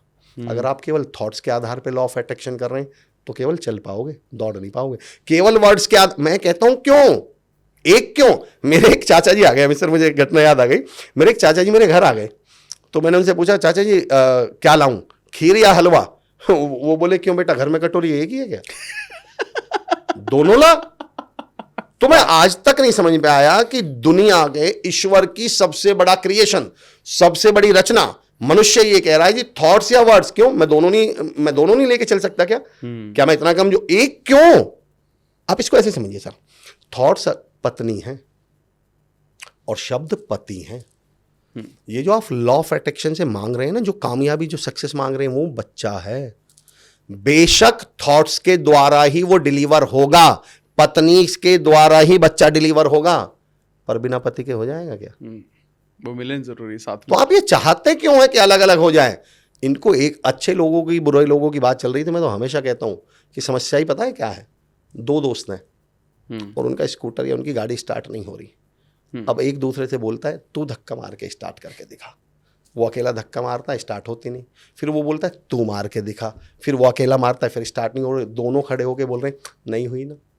मैं कहता हूँ दोनों मिलकर धक्का मार लीजिए। थॉट्स और शब्द अगर दोनों मिलकर धक्का मार लेते तो आपने अपनी ताकत पूरी तो यूज ही नहीं की। आपने थॉट्स वाली ताकत तो चलो मान लेता हूँ यूज कर ली, तो आपने शब्द वाली नहीं की। शब्द वाली कर ली तो आपने थॉट्स वाली। एक पिता अपने पुत्र के साथ कहीं जा रहा था, रास्ते में एक लकड़ी का पेड़ लट्ठा सा ऐसा पड़ा हुआ था रास्ते में, बिल्कुल ब्लॉक रास्ता हो गया। तो उसने अपने बेटे से कहा इसको हटा दो, अपनी पूरी ताकत लगा दे बेटा, पूरी ताकत लगा दे और इसको हटा दे। लड़के ने बहुत जोर लगाया, बहुत ताकत लगाई, वो उससे नहीं हटा। वो बोला पापा मुझसे नहीं हटा ये। पापा जी बोले तूने अपनी पूरी ताकत नहीं लगाई। बोलता पापा कैसी बात करें, पसीने आगे मैंने तो अपनी पूरी जान लगा दी, पूरी ताकत लगा दी। बाप बोला नहीं बेटा, तेरे पास तेरा बाप खड़ा था, क्या तूने एक बार भी अपने बाप से कहा कि पापा जी कृपया करके, मैं भी तो तेरी ही ताकत था। तो मैं कहता हूँ वो जो शब्द जैसे बाप खड़े हैं, आप थॉट वाले जो अकेले लगे हुए थे, अगर एक बार पिताजी से भी कह देते पापा जी आ जाओ, तो दोनों मिलके हटा नहीं देते। तो मैं कहता हूँ अलग अलग होना क्यों चाहते हैं? मुझे तो आज तक लॉजिक समझ में नहीं आया कि नहीं या तो हम थॉट्स पे ही काम करेंगे या हम वर्ड्स पे ही काम करेंगे। मैं कहता हूँ घर में एक ही कटोरी थोड़ी है, दोनों कटोरियों का प्रयोग कर लीजिए। ये बहुत शानदार था, बहुत शानदार, अमेजिंग। इसलिए मैं सर लिखने पर भी काम करता हूँ, और लिखने से क्या आती है क्लैरिटी, और बोलने से क्या कमाल आता है। अब ये देखिए आपस में कनेक्ट कैसे होते हैं सर, कमाल की बात सुनिए। अब ये कनेक्ट कैसे होते हैं आपस में। एक मसल्स मेमोरी की मैंने अभी आपसे बात की थी। अब मसल्स मेमोरी की आपको ताकत बताता हूँ, मसल्स मेमोरी कैसे काम करती है। अगर हम थॉट्स को ले लें, ब्रेन का पार्ट है, और मसल्स मतलब सर हमारा बॉडी पार्ट, जितने भी हमारे शरीर के अंग हैं वो क्या है, मसल्स हैं। करेक्ट। और मैं ये कहता हूं कि अगर हम इन दोनों को मिला दें तो आप इतने पावरफुल हो जाएंगे। कैसे पावरफुल हो जाएंगे? मसल्स की, पहले मसल्स मेमोरी की ताकत बताता हूं सर आपको। अमूमन हम जब कॉलेजेस स्कूल्स में हम सेशन लेते हैं, मैं और विकास सर कई बार सेशंस के लिए जाते हैं, तो वहाँ एक क्वेश्चन पूछा जाता है कि सर हम याद तो कर लेते हैं लेकिन भूल जाते हैं। और उन्हें क्या बताया जा रहा है, आपकी मेमोरी कमज़ोर है। मैं कहता हूँ कैसी बात कर रहे हो आप? अच्छा एक बात है सर, कोई चीज़ ठंडी है कोल्ड ड्रिंक, अभी आप मेरे लिए कोल्ड ड्रिंक मंगवाएं, आधा घंटे बाद वो किस में कन्वर्ट हो जाएगी? गर्म हो जाएगी, और अगर गर्म चाय मंगाई होती तो ठंडी हो जाएगी, दिन किस में कन्वर्ट होगा सर? रात में, रात किस में कन्वर्ट होगी? दिन में, यानी हर चीज़ किस में कन्वर्ट हो रही है अपने अपोजिट में। याद Opposite करने का में। अपोजिट क्या है सर? भूल जाना। दुनिया में आज तक व्यक्ति पैदा नहीं हुआ जो याद करे और भूले ना, हम्म, और आप उस पर ठप्पा मार रहे हो, तुम्हारी मेमोरी कमजोर है। एक नॉर्मल बात को, ये तो ऐसी बात हुई जैसे कोई आपसे बोले कि सर मैं नहाता हूं तो गीला हो जाता हूं। ये कौन सी प्रॉब्लम है भाई? आप याद करोगे तो भूल ही जाओगे, इसमें कौन सी बड़ी बात है? तो लोग मुझसे पूछते हैं सर फिर क्या करें, और लॉ ऑफ अट्रैक्शन पे तो इतना कमाल का पॉइंट है ये, क्या करें? तो बोले सर पढ़ना तो है, फिर हम करें क्या? तो मैं उनसे पूछता हूँ कि साइकिल चलानी आती है क्या? बोले यस सर। तो मैंने कहा कोई ऐसा है कि चलो आपसे पूछता हूँ सर, साइकिल चलाए हुए कितना समय हो गया सर? बहुत साल। अभी चलानी पड़ जाए तो चला लेंगे। भूले क्यों नहीं सर? पढ़ा हुआ तो आप अगले दिन भूल जाते हो। 6 महीने, 2 साल, 4 साल, 10 साल, आप बताइए मुझे, 20 साल भी अगर आपको हो गए होंगे साइकिल चलाए हुए, तब भी चला तो लेंगे। 20 साल बाद भी चला लेते हैं, क्यों नहीं भूलते सर? हम्म, आप मुझे बताइएगा, मैं तो हमारी ऑडियंस कमाल के, इस पॉइंट को तो बताइएगा मुझे कमेंट में कि कोई तैरना सीख ले एक बार जिंदगी में और 10 साल बाद अपने गांव जाए, उसे तैरना पड़ जाए, तैर लेगा या नहीं? बिल्कुल था। क्यों नहीं भूलता? डांस करना क्यों नहीं भूलते? अब उसका रीजन बताता हूँ सर क्यों नहीं भूलते। आप साइकिल याद करने गए थे या साइकिल की प्रैक्टिस करने गए थे? आपने घर क्या बोला था, मैं साइकिल याद करने जा रहा हूँ या प्रैक्टिस? प्रैक्टिस। प्रैक्टिस। आप तैरना गए थे या तैरना याद करने गए थे? तैरने की प्रैक्टिस की थी आपने? क्या तैरने के लिए आप रजिस्टर लेके गए थे, सबसे पहले दायां हाथ उठाएं फिर बायां हाथ उठाएं फिर वहीं डूब के मर जाए, ऐसा है क्या? नहीं, ध्यान दीजिए, साइकिल की आपने क्या की? प्रैक्टिस। तैरने की क्या करी? प्रैक्टिस। डांस की क्या करी? प्रैक्टिस। सर प्रैक्टिस का अपोजिट क्या होता है? प्रैक्टिस का अपोजिट हो गया, मतलब प्रैक्टिस नहीं करना, मतलब प्रैक्टिस का अपोजिट प्रैक्टिस का अपोजिट क्या होगा? होता ही नहीं। हम्म, इस धरती पे प्रैक्टिस शब्द का अपोजिट ही नहीं है। जो जो चीज आपने प्रैक्टिस से सीखी वो कभी रिवर्ट नहीं हो सकती, कभी नहीं पलट के जा सकती। वाह वाह वाह। मैनिफेस्टेशन के साथ दिक्कत क्या कर रहे हैं लोग, एक्चुअली जो थॉट वाला पार्ट है वो केवल आपका ब्रेन मेमोरी काम कर रही है, उसमें आपने मसल्स मेमोरी इन्वॉल्व नहीं करी। अगर आप उसी को मसल्स, क्योंकि प्रैक्टिस किससे होती है सर? हमेशा प्रैक्टिस मसल से होती है, कभी भी देखिएगा। अगर मैं अपनी प्रेजेंटेशन की प्रैक्टिस करूंगा तो बैठ के ऐसे सोच के प्रैक्टिस थोड़ी करूंगा। मैं क्या करूंगा प्रैक्टिस के लिए? बोलूंगा, जो मुझे डिलीवर करना है उसे बोल बोल के, इवन मैं घूमूंगा भी, चलूंगा भी। मैंने मसल्स मेमोरी उसमें इन्वॉल्व कर ली। और मसल्स की सबसे बड़ी खूबी ये होती है सर, इट नेवर फॉरगेट्स। कभी आपको बचपन में चोट लगी हो, निशान आपने नोटिस किया हो, उसका 2 दिन बाद दर्द खत्म हो गया और निशान खत्म हो गया? नहीं। तब तक रहेगा जब तक मरेंगे। जब तक हम मरेंगे तब तक मसल्स नेवर फॉरगेट।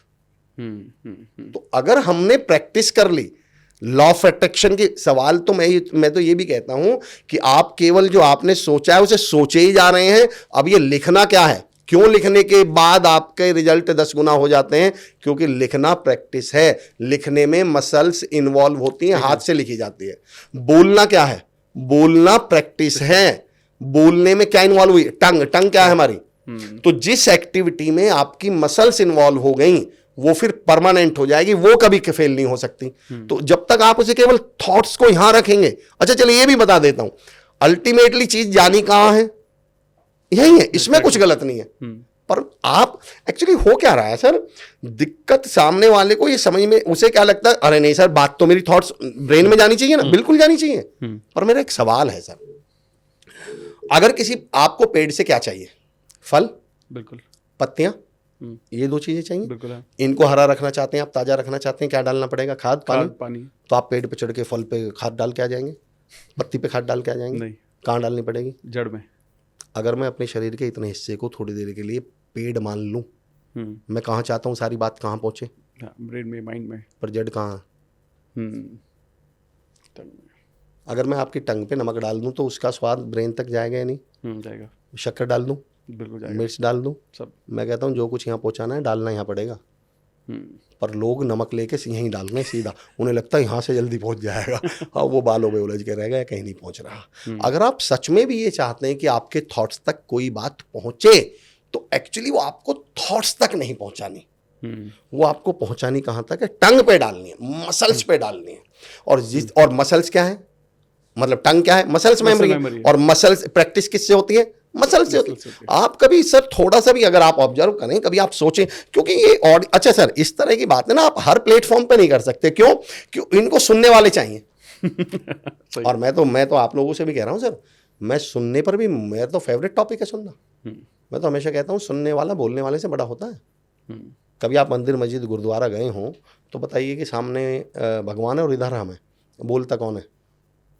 हम बोल रहे थे। और सुनता कौन है? भगवान। सुनने वाले कौन?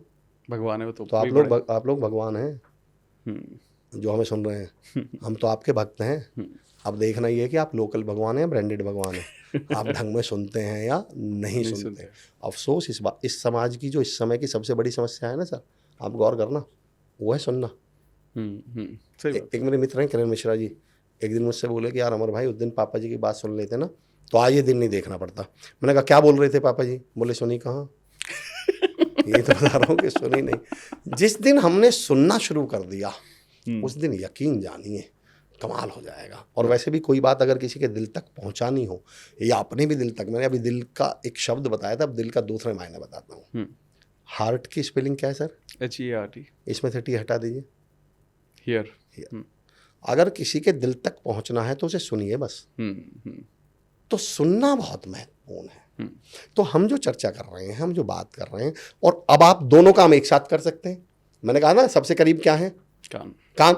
अब आपने मसल्स मेमोरी को इन्वॉल्व कर लिया, तो जब आप बोलते हैं तो एक साथ आप दो एक्टिविटी कर रहे हैं एक्चुअली, बोलने की और सुनने की। तो जाहिर सी बात है आप दो पैरों से चल रहे हैं ना आप। एक सर मैं फिर थोड़ा सा और एक्सप्लेन करता हूं।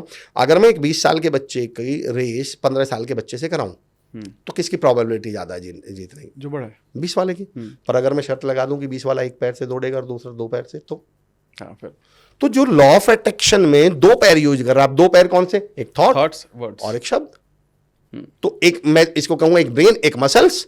तो जाहिर सी बात B for brain, M for muscles, और इन दोनों को मिला के W यानी वर्क कर लिया तो BMW घर में आ जाएगी।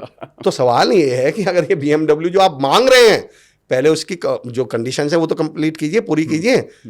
तो आपको जिस दिन आपने ये दोनों, तो इस पे एक एग्जांपल मैं कोट करना चाह रहा था सर कि मसल्स मेमोरी की पावर क्या है। हम सुबह का पढ़ा शाम को 2-4 दिन बाद भूल जाते हैं। सर आपको राष्ट्रगान याद है क्या? हाँ याद है। कितना समय हो गया सर छोड़े हुए? स्कूल हो गए मतलब स्कूल छोड़े हुए तो आप मान लीजिए शायद 22-23 साल। सर भूले क्यों नहीं आप राष्ट्रगान? बहुत बार बोला है। मेरा अगला सवाल, क्या आपने कभी राष्ट्रगान घर जाके याद किया? नहीं सर अजीब सी बात नहीं है? जिस चीज़ के लिए मम्मी पापा ने, पेरेंट्स ने फीस भरी थी, पाइथागोरस थ्योरम, आर्किमिडीज का प्रिंसिपल, वो आप भूल गए। जिसके लिए पूरे टीचर्स ने आपको जान लगा दी याद करवाने में, वो आप भूल गए। जिसके लिए आपने घर जाके रट के मतलब आपने 2-2 घंटे लगाए, वो भूल गए। जो चीज़ आपने कभी घर जाके याद नहीं की वो आज तक आपको याद है, वो आप भूलते ही नहीं। क्योंकि गौर करिएगा सर, राष्ट्रगान आपने याद किया ही नहीं था, राष्ट्रगान की प्रैक्टिस की। आप घर गए, आप स्कूल में गए, टंग मेमोरी। तो मैं कहता हूँ आप मसल्स मेमोरी की पावर तो समझिए सर। तो मैं चाहता हूँ लॉ ऑफ अट्रैक्शन में जहां आप थॉट्स की बात कर रहे हैं, अगर आपने मसल्स मेमोरी इन्वॉल्व कर दी, लिखना मसल्स मेमोरी है, राइटिंग क्यों करें? क्योंकि इसमें आपकी मसल्स मेमोरी इन्वॉल्व हुई है। और बोले क्यों? क्योंकि बोलने में भी क्या हुई है सर, बोलने की तो मैं ताकत, आप समझिए बोलने से पावरफुल कैसी चीजें होती हैं। टीचर क्लास में पढ़ाते हैं, बच्चा पढ़ता है, घर जाके याद कौन करता है? स्टूडेंट, बच्चा। 4 दिन बाद भूलता कौन है? बच्चा। भूलना किसको चाहिए? टीचर क्यों नहीं भूल रहे? गौर करिए सर, टीचर डेली 8 घंटे मसल्स मेमोरी यूज कर रहे हैं। बोर्ड पे लिख के पढ़ाना है, कौन सी मेमोरी यूज हो रही है? हाथ क्या है? Muscles memory.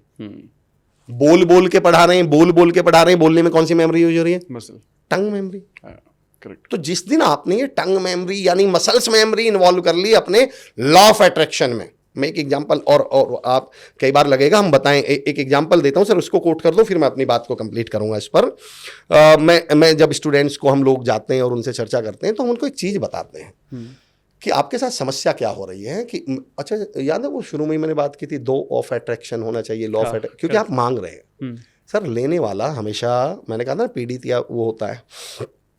टीचर क्लास में है और बच्चा भी क्लास में है, तो मैं बच्चों से एक सवाल पूछता हूँ कि भाई किसी को उधार दिया या लिया है? बोले सर यस, बहुत बार। तो मैंने कहा बताओ कुछ समय बाद लेने वाला भूल जाता है या देने वाला? लेने वाला। अगर आप मुझे 10 साल बाद भी मिलेंगे तो आप मुझसे बोलेंगे अमर जी आप उस दिन मेरे पॉडकास्ट में आए थे, ब्लू कलर का सूट पहन रखा था, पिंक कलर की शर्ट थी, आप पे ब्लैक कलर के जूते थे, आप पे ब्राउन कलर की जुर्राब थी, उस दिन आप मुझसे 500 रुपये नहीं ले। देने वाले को जुर्राब का रंग भी याद है। सर लेने वाले का डायलॉग बताना। मैं कब आया था लेने वाले को ये भी याद नहीं कि मैं कब आया था। तो मैं क्लास में बच्चों को बताता हूँ कि आप भी और टीचर भी है, दोनों में पढ़ाई कौन दे रहा है? टीचर भूलेगा ही नहीं देने वाला। ले कौन रहा है? स्टूडेंट। मैं उनसे कहता हूँ क्या करें, देने वाले बन जाओ। तो मैं आपसे ये कहना चाह रहा हूँ, जब तक आप इस लॉ ऑफ अट्रैक्शन को दोगे नहीं, अब दोगे कैसे? लिख के या बोल के?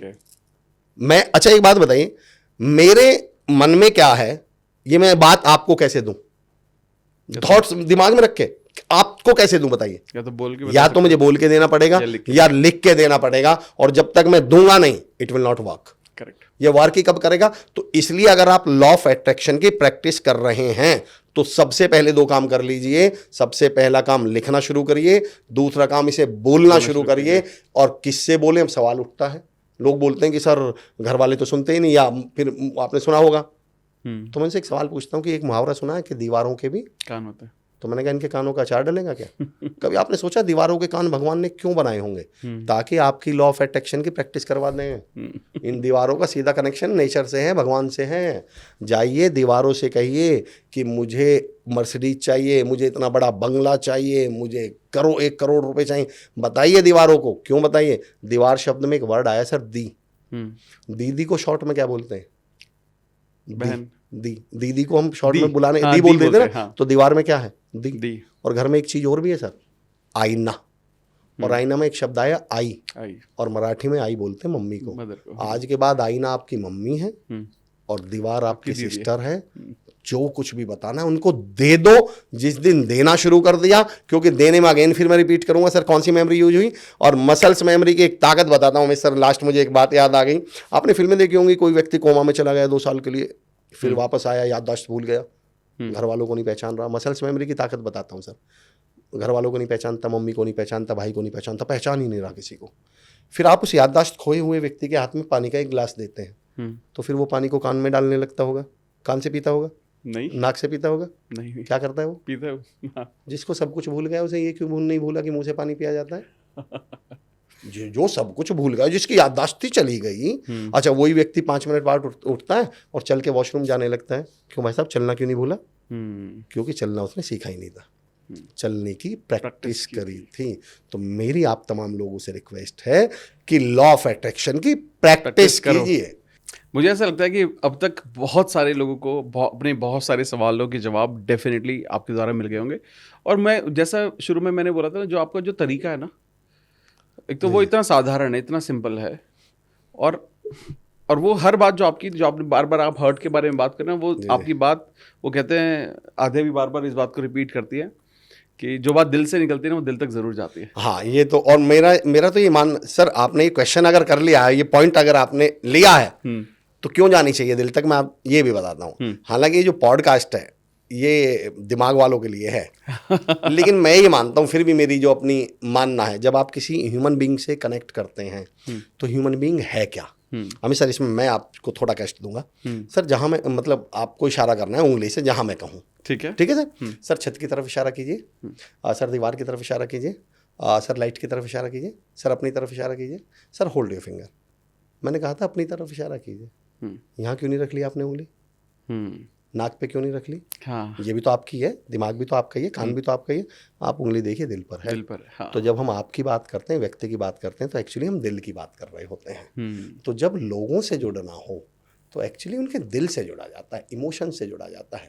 अच्छा सर, आप कभी, अगर आप तो शायद मुझे नहीं लगता कि आप कभी गाँव गए हो, जो लोग मुझे देख रहे हैं मैं उनसे सवाल पूछता हूँ। सर एक गाय है और एक बछिया है, उसकी बछिया है, गाय की बेटी है, बछिया है, और हमें उसको 100-200 मीटर दूर तक लेकर जाना है, लेकिन हम किसी एक को ही पकड़ कर चल सकते हैं। तो किसको पकड़ के चलें कि दूसरी अपने आप पीछे आ जाए?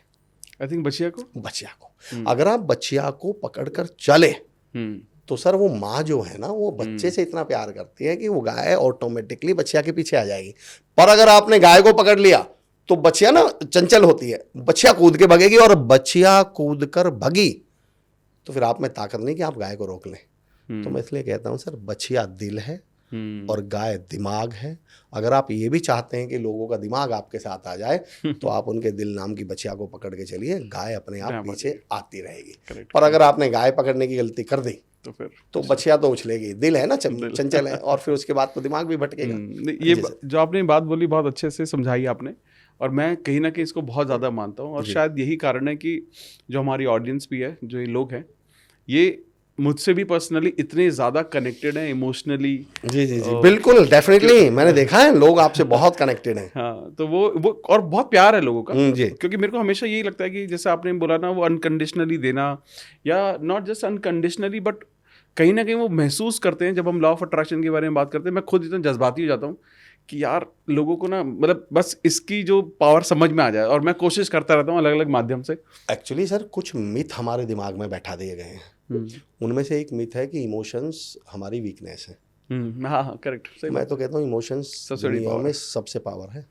एग्जाम्पल देता हूँ सर, हिंदी फिल्में देखी होंगी, हीरो को इतनी बुरी तरह पीटा गया है, बेहोश पड़ा है, बस अंतिम सांसें गिन रहा है, मरने ही वाला है, तभी हीरो को याद होता है इन्होंने मेरे बाप को मारा था, मेरी माँ को इन्होंने ये किया था, बहन को उठा के ले गए थे। मरा हुआ हीरो, इमोशंस आए, वो सैकड़ों लोगों को मार देता है।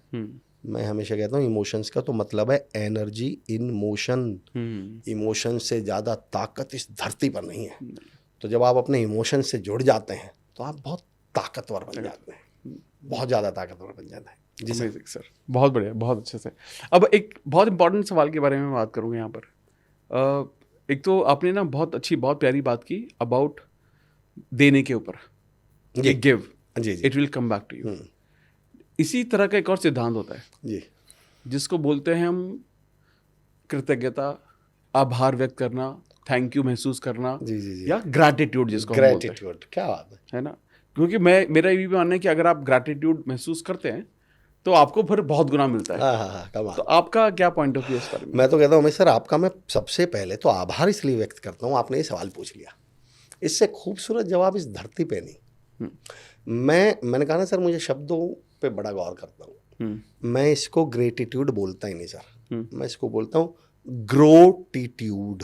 ओके। अगर आप जिंदगी में ग्रो करना चाहते हैं तो सिर्फ एक एटीट्यूड डेवलप कर लीजिए, और वो होना चाहिए ग्रेटिट्यूड का।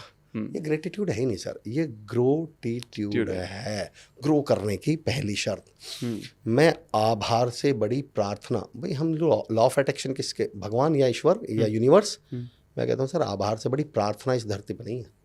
आभार से बड़ी प्रार्थना मैं किसी को मानता ही नहीं। और आभार जब आप करते हैं तो आप बड़े क्यों बनते हैं, कैसे बनते हैं, उसका कारण बताता हूँ सर। आभार शब्द पे गौर करिए सर, आभार जब किसी भी शब्द के साथ आ जुड़ जाता है तो इसका मतलब होता है अपोजिट। गमन यानी जाना, आगमन आना। आभार का मतलब क्या हो सर, भार यानी बोझ, और आभार मतलब आपने बोझ उतार दिया। और आपने सुना होगा ना ट्रेवल लाइट, जितना हल्के सामान के साथ आप यात्रा करेंगे, यात्रा आनंदमय रहेगी और दूर तक आप जा पाएंगे। बिल्कुल सही। तो मैं कहता हूँ जिस दिन आप आभार करने लगते हैं उस दिन आप हल्के हो जाते हैं। और हल्के होने का फ़ायदा ये है, अगर मैं आपको उठाना चाहूँ या आप मुझे गोद में कंधे पे उठाना चाहें और मेरा वेट 120 किलो है, उठा पाएंगे क्या? लेकिन बच्चे को तो उठा लेते हैं क्योंकि इसका 15-20 किलो है। तो अगर जिस दिन आप हल्के हो गए, दुनिया आपको कंधों पे उठा लेगी, आप बड़े बन जाएंगे, आप नीचे उठ जाएंगे। पहला पॉइंट। एक आभार का कमाल और बताता हूँ सर, आप कभी आज के बाद नोटिस कीजिएगा, अगर आपने ऑब्जर्व किया तो आप लोग भी मुझे बताइएगा कमेंट्स में, आप लोग मुझे बताइएगा अगर आपने ये ऑब्जर्व किया है तो सर आप भी मुझे बताइएगा।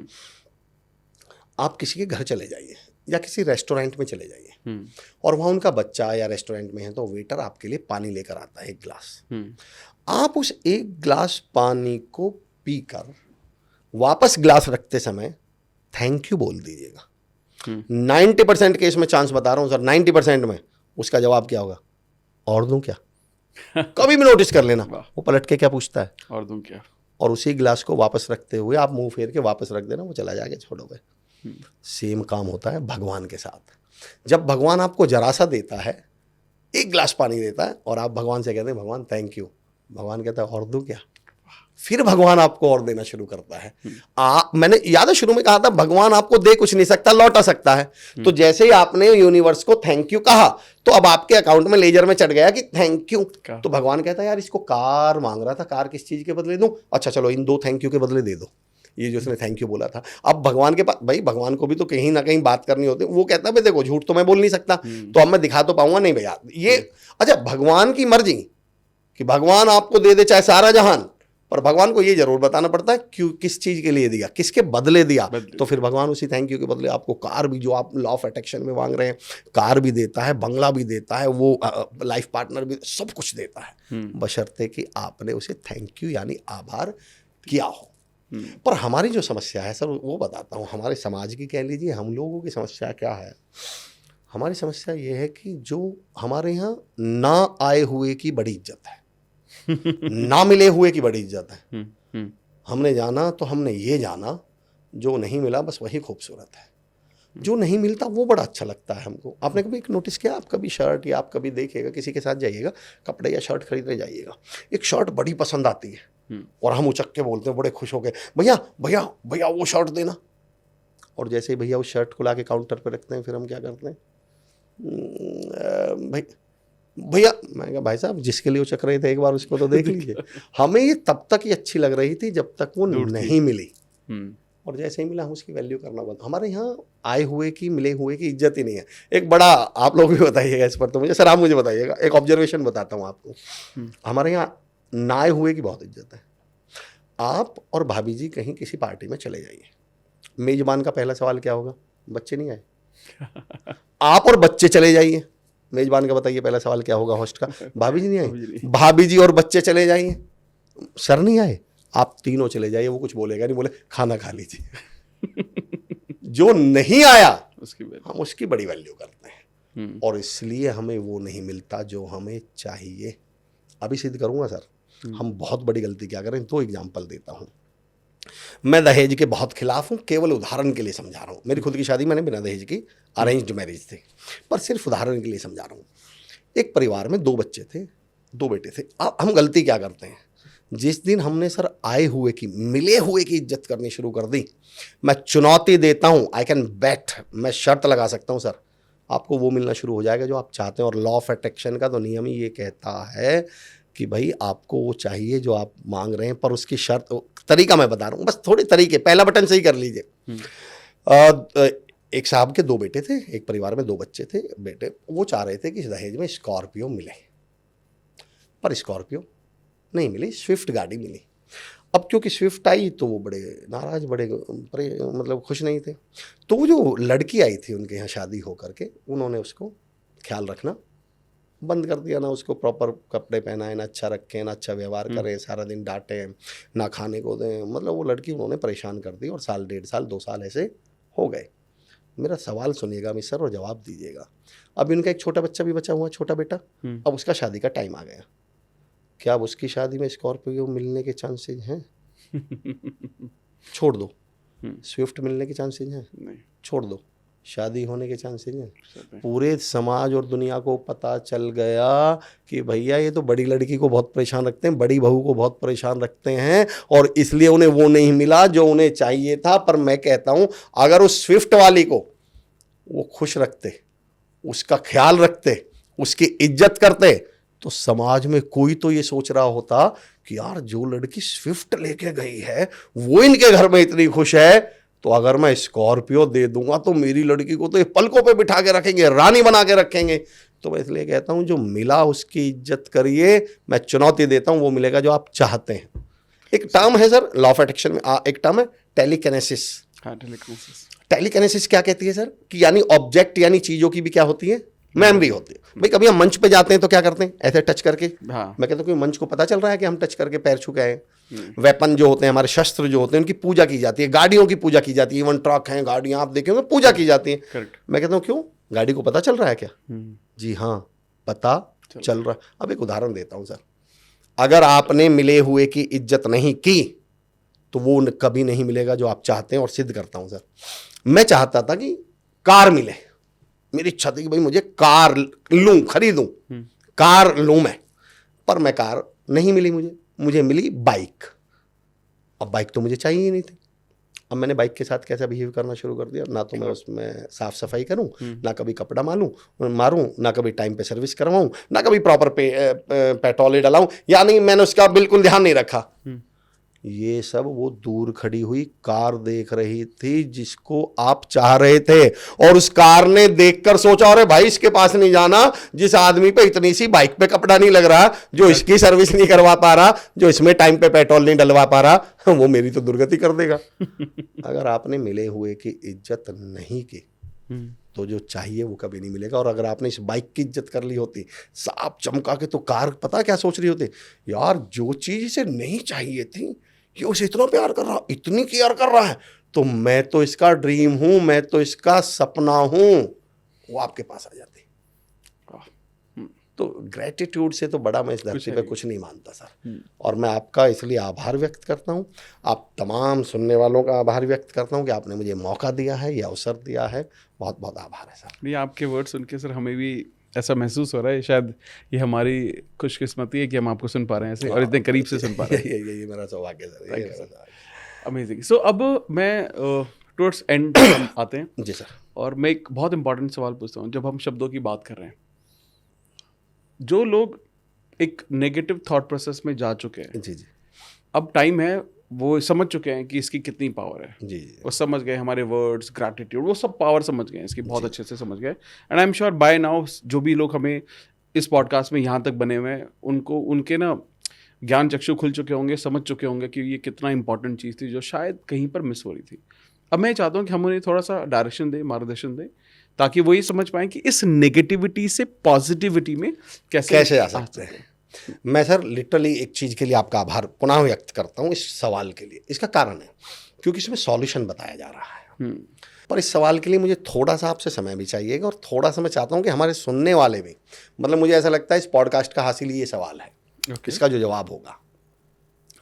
सर जब बदलाव की बात आती है ना, तो आपने जितने भी तमाम स्पीकर्स को आज तक, जितने भी तमाम स्पीकर्स को, जितने भी लोगों को आपने सुना है, तो क्या बोलते हैं, कहाँ से बदलें, बाहर से या अंदर से? अंदर से बदले। दुनिया का सबसे बड़ा झूठ है सर। मतलब झूठ वो गलत नहीं है, ये सेंटेंस गलत है। मैं ये कहता हूं हमेशा, और ये अच्छा सही बताऊं, कारण ही ये है कि हमारे लोग ये जानते हुए कि भी बदलना है, ये चाहते हुए कि भी बदलना है, वो बदल नहीं पाते। उसका कारण क्या है?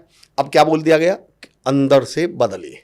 ठीक है, मैं आपसे कहता हूं सर 2 पॉइंट, इसमें 2 पॉइंट बताऊंगा। मैं आपसे कहता हूं सर, आप मेरी हर बात मानने के लिए तैयार हैं। हाँ। हमसे कहा भाई आप थॉट बदलिए, अपना एटीट्यूड बदल लीजिए, और हम ऐसा बोल के सोचते हैं, इसको मैंने सॉल्यूशन दे दिया। मेरा आपसे एक आप मेरी हर बात मानने के लिए तैयार हैं सर, थोड़ी देर के लिए मान लेता हूँ। ठीक है, मैं कहता हूँ सर ये ब्लेजर जो आपका अच्छा नहीं है, इसको बदल लीजिए, तो आप क्या करेंगे सर? बदल लूंगा। मैं कहता हूँ सर ये घड़ी अच्छी नहीं है, बदल लीजिए, बदल लूंगा। ये जूते अच्छे नहीं है, बदल लूंगा। सर अब मैं कहता हूँ आपका एटीट्यूड अच्छा नहीं है, थॉट्स अच्छे नहीं है, और आप मेरी बात मानने के लिए तैयार भी हैं, तो घर जाके क्या करें? भाई ये ब्लेजर तो आपको दिख रहा था, ऑब्जेक्ट दिख रहा था, आपने बदल लिया। आपको ये घड़ी दिख रही थी, आपने बदल लिया। आपको ये जूते दिख रहे थे, आप अब आप कहते हैं भाई थॉट्स बदलूं कैसे, मतलब बदलूं कैसे? तो मैं हमेशा कहता हूं, अच्छा अगर आप कहीं कार से अब बदले कैसे जाते हैं वो मैं बताता हूं। मैं हमेशा कहता हूं सर, चेंजेस कम इनसाइड। लोग बोलते हैं अंदर से बदलो, मैं कहता हूं नहीं, changes come inside, not from inside. मैं फिर रिपीट करूंगा सर, ये इतना महत्वपूर्ण पॉइंट है कि मैं इसको दोबारा रिपीट कर रहा हूं। Changes come inside, not from inside. बदलाव अंदर आते हैं, अंदर से नहीं आते। और मैं सिद्ध करता हूं सर, अमित सर, मैं कहता हूं सर इस हॉल को आपको और ब्यूटीफाई करना है, और बेहतर बनाना है, और सुंदर बनाना है, क्या करेंगे आप? कलर चेंज करूंगा। कहां से लाएंगे सर? बाहर से लाऊंगा। और क्या करेंगे सर? मैं कुछ प्रॉप्स कुछ ऐड करूंगा। कहां से आएंगे सर? बाहर से। Furniture sir? बाहर से। Tiles sir? बाहर से। पर्दे सब बाहर से।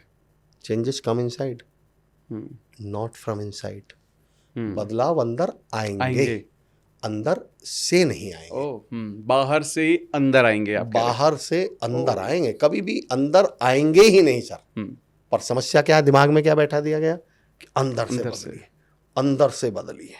मैं ये कहता हूं नहीं, आप एक्चुअली फिर समझिए, अंदर जो है वो मंजिल, गलत नहीं है ये बात, पर अंदर मंजिल है और बाहर है वो रास्ता है। आप कार से जा रहे हैं और आपके दोस्त और आपके भाई या आपके भाई साथ में, और वो आपसे बोलते हैं कि कार मोड़ लीजिए। ठीक है, तो आप क्या करेंगे? आप नीचे उतरेंगे, पहिए टेढ़े करके आएंगे, कार मोड़ देंगे? नहीं। क्या करेंगे आप सर? हैंडल स्टीयरिंग मोड़ेंगे। स्टीयरिंग मोड़ेंगे। लेकिन सर उन्होंने तो कहा था कार मोड़ी, और आपने क्या मोड़ा?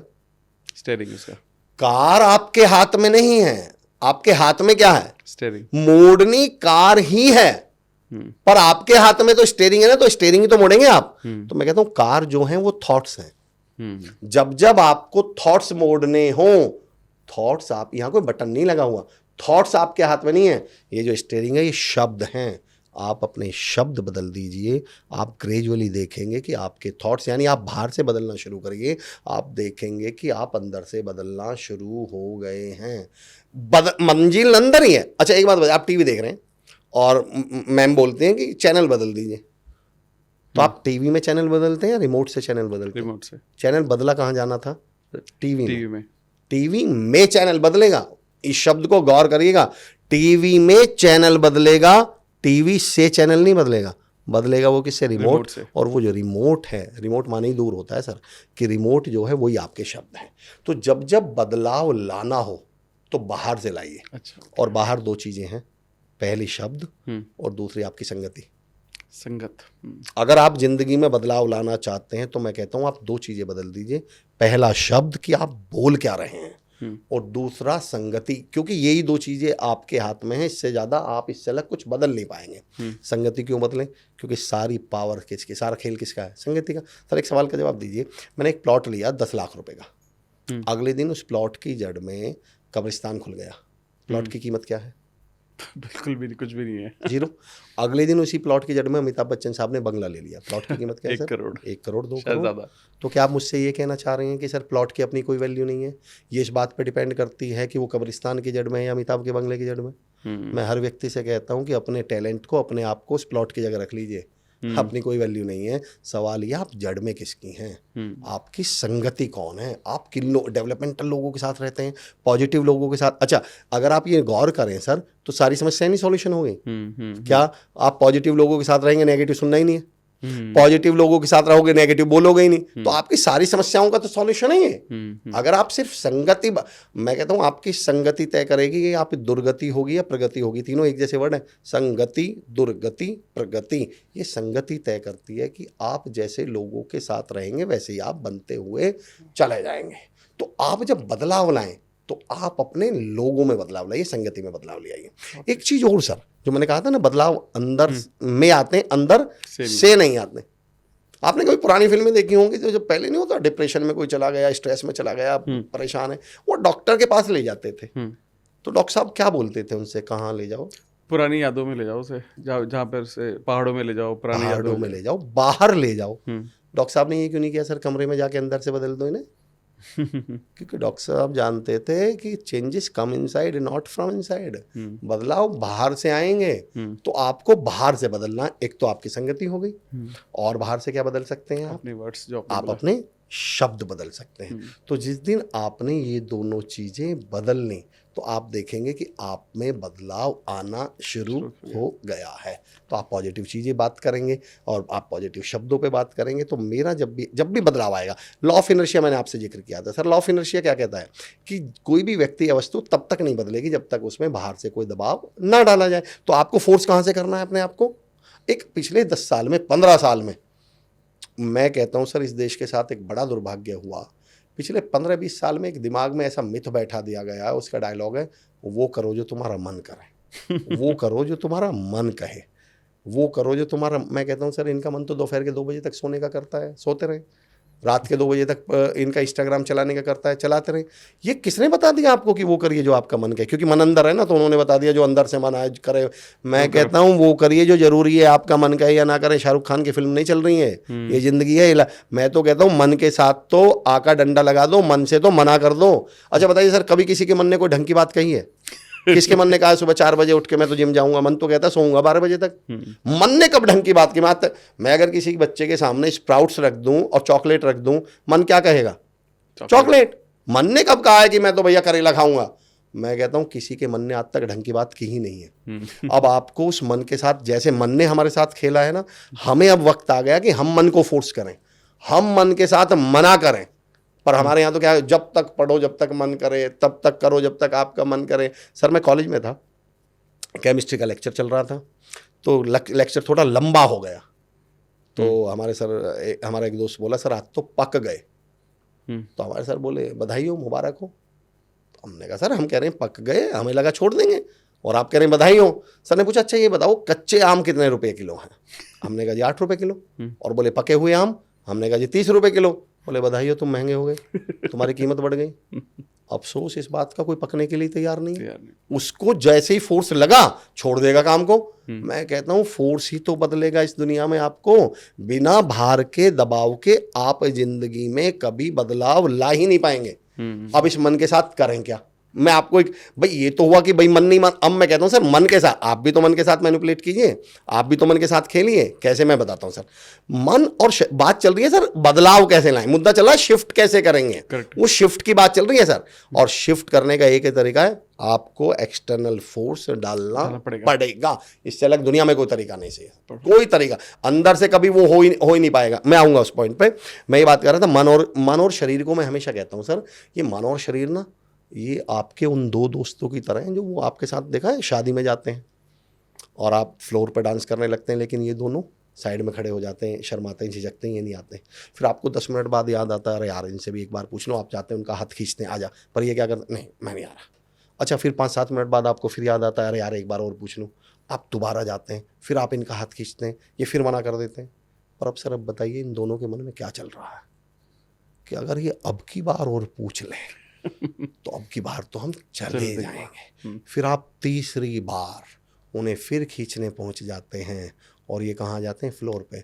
अब अमित सर इनकी एक खूबी है इन दोनों की, जो इतने खींचने के बाद फ्लोर पर आया, मैं गारंटी देता हूं जितना जोर इन्हें लाने में लगाना पड़ा उससे ज्यादा जोर अब इन्हें उतारने में लगाना पड़ता है। अब ये उस फ्लोर से उतरते भी नहीं है। इवन डीजे बंद हो जाए, म्यूजिक बंद हो जाए तो भी नाचते रहेंगे। इवन कई बार तो आपने देखा होगा पार्किंग तक नाचते होंगे, कई बार तो गाड़ी में बैठ के भी मुन्नी बदनाम हुए नाचते हुए आएंगे। मेरा सवाल, क्या ये शुरू में स्टेज पर आने के लिए तैयार थे? क्या अब ये उतरने के लिए तैयार हैं? आपके मन और शरीर शुरू में मना करेगा। जब भी आप कोई काम बोलोगे ये मना करेगा और उसी समय आप ये गलती मत कर देना मेरे तो मनी, उसी समय तो आपको फोर्स करना है, उसी समय तो आपको उस पर दबाव डाल के आपको बस उसकी शुरुआत करवा देनी है। आपको मालूम है सर नए काम की शुरुआत कैसे? आपको याद है बचपन में कई बार स्कूल के टाइम में जैसे 7:30 का स्कूल है तो 7:15 या 20 पे हम रोने लगते थे। पर जैसे ही 2-3 मिनट में ये समझ में आया कि भाई घर वाले मानेंगे नहीं, जाना ही पड़ेगा, जाना तो पड़ेगा। तो बताओ 3 मिनट बाद फिर 4 मिनट बाद अच्छा मम्मी जा रहा हूँ 10 रुपए दे दो। फिर वही रोता हुआ बच्चा 10 रुपए लेकर स्कूल जाता था और हंसता हुआ वापस आता था। ये सुबह जाने के लिए तैयार था क्या? हमारे साथ अफसोस है हम पहले 2 मिनट में मन की मान लेते हैं। यार मन तो मेरा मना कर रहा, मेरा मन नहीं कर रहा। मैं कह रहा कभी करेगा भी नहीं। तो मेरा बिल्कुल मन नहीं है इस कन्वर्सेशन को एंड करने का, क्योंकि बहुत अच्छी बातचीत चल रही है बट टाइम की थोड़ी सी कमी है। लेकिन आई थिंक ये फिर भी मेरे को ऐसा लग रहा है कि ये ऐसा वन ऑफ दोस पॉडकास्ट हो सकता है जो हमारे चैनल पर सबसे लंबा अब तक जाएगा। हाँ, but I am glad, I am happy about it. मैं इस बारे में खुश हूँ क्योंकि मुझे आई एम श्योर अबाउट इट कि जो लोग देख रहे हैं उनको यहाँ तक देखने में इतना मज़ा आया होगा वो, क्योंकि एक पल के लिए भी वो उनका जो ध्यान है वो हटा नहीं होगा, और क्योंकि जो सीखने के लिए उनके पास बहुत कुछ था आज जी। तो आई एम श्योर आपने भी बहुत एंजॉय किया होगा सर। जी जी, बहुत शानदार, लाजवाब, बेहतरीन। तो मेरे लिए शानदार अनुभव था। तो मैं आप सभी लोगों को भी बोलूँगा कि आई थिंक जो बातें जो अमर जी ने कही हैं इस पूरे पॉडकास्ट में, अगर कुछ ऐसा लगा जो आपको छू गया तो आप कमेंट करके ज़रूर बताना। तो सर फाइनल थॉट आप हमारे ऑडियंस को क्या देना चाहेंगे जिसके साथ हम उन्हें बाय कहेंगे? 2 चीज़ों के साथ मैं बात को ख़त्म करता हूँ सर, कि अगर ज़िंदगी में सच में कुछ नया आदत डालनी हो और आपको लगे कि मैं नई आदतें डाल कैसे सकता हूँ, तो एक सिंपल, मुझसे अगर कोई ज़िंदगी में सफलता का सिर्फ एक सूत्र पूछे सर, सिर्फ एक, कि मैं क्या अप्लाई करता हूँ, तो मेरा सूत्र है सर फंस जाओ। हमें ज़िंदगी में आज तक सिखाया गया बच जाओ, बचो। अभी कोई हमें कॉल कर ले सर हमारे दोस्त और वो 5,000 रुपये मांग ले, सच में पहले दिमाग में थॉट क्या आएगा? दूं कैसे, बचूं कैसे? एक्चुअली हमें बचपन से सिखाया गया बचो। मैं कहता हूं अगर ज़िंदगी में कामयाब होना है तो एक ही फॉर्मूला अपनाइए और दैट इज कॉल्ड फंस जाओ। उदाहरण देता हूं आपको कैसे। आपने कभी नोटिस किया होगा सर, मकान बनवाया कभी आपने रिसेंटली, या पापा जी ने बनवाया हो तो गौर करना, कभी आप पापा जी से पूछना कि जिस भी उन्होंने ठेकेदार से या जिस भी कॉन्ट्रैक्टर से वो मकान बनवाया होगा, उनसे पूछना उसने बजट कितना दिया था उस मकान का और फिर उसके बाद लगा कितना था। बहुत फर्क होता है। मैं चैलेंज देता हूँ कि अगर उसने 40 लाख बताए थे तो लगे कितने होंगे? 50-60 लगे होंगे। 60 लाख सर। अब मैं कहता हूँ एक कम जानकार, मैं अनपढ़ वर्ड नहीं यूज कर रहा, पर एक कम जानकार ठेकेदार भी ये जानता है कि तुम शुरू तो करो, तुम 60 का इंतजाम भी कर लोगे। और वो ये भी जानता था कि अगर शुरू में ही 60 बता दिए तो शुरू ही नहीं करेंगे। हमारी समस्या क्या है सर, हम सोचते हैं पहले शुरू करके देखते हैं, हो गया। मैं अपने साथ गुजरा हुआ एक घटना बताता हूँ। मैंने 2-3 बार ट्राई किया कि जिम ज्वाइन कर लूँ, तो एक बार मेरे मन में क्या है कि मैं जिम ज्वाइन कर लेता हूँ। तो मैंने अपनी वाइफ नीतू से कहा कि मैं जिम ज्वाइन कर लेता हूँ। नीतू बोली हाँ कर लो। फिर मैंने कहा नहीं रहने दो, ऐसा लगता है 2-4 दिन जाएंगे और फिर छूट जाएगा, पैसे बेकार जाएंगे। नीतू बोली फीस कितनी है? तो मैंने कहा 2200 रुपये। बोली नहीं साल की कितनी है? तो वो साल की उसकी फीस थी 16 या 18 हज़ार रुपये। मैंने कहा 16 हज़ार रुपये। तो अब उस पर कहीं से पैसे रखे होंगे, तो वो 16 हज़ार रुपये लाई और मुझसे बोले आप फीस जमा कराए हो। मैंने कहा पागल है, मैंने कहा 2-4 दिन जाऊँगा फीस बेकार जाएगी। बोले आप जमा तो कराए हो। तो मैं 16 हज़ार रुपये जमा करा के आ गया सर। और मैंने अगले दिन से जिम जाना शुरू किया। अब जो होना था तीसरे चौथे दिन, 2-3 दिन तो मैं गया, चौथे दिन मुझे थोड़ा सा लेजी हुआ। और सुबह जैसे मेरी आँख खुली, मैं बोला तो मेरा जिम जाने का मन नहीं कर रहा। नहीं तो अंदर से स्लिप निकाल के लाई, 16 हज़ार गए हैं। मैंने कहा 16 हज़ार गए हैं। तो मैंने थोड़ी देर सोचा, मन मार के मैं 2 उठ के और मैं जिम चला गया। 3-4 दिन बाद फिर मुझे दिक्कत हुई। मैंने कहा नहीं तो मेरा मन 16 हज़ार गए हैं। अब 6-7वें दिन 16 हज़ार गए हैं। उसके बाद नीतू ने बेडरूम में राइट साइड में स्लिप को बड़ी फोटो कॉपी करा के टांग दिया। और उसके बाद सर मैं सुबह ऐसे उठता था, 16 हज़ार गए हैं। हमारे साथ समस्या क्या है, हम सोचते हैं 4-5 दिन जाके देख लूं, जा पाया तो फी जमा कर दूंगा। मैं कहता हूँ उल्टा करिए, फी जमा कर दीजिए, आप खुद जाने लगेंगे। थोड़ा सा ही चेंज करना है सर। एक बात बताइए, आप गांव से बिलोंग करते हैं या शहर की भी बात करूं तो 2 लोगों ने फॉर्म भरे सब इंस्पेक्टर के, और एक का नंबर आ गया और दूसरे का नंबर नहीं आया।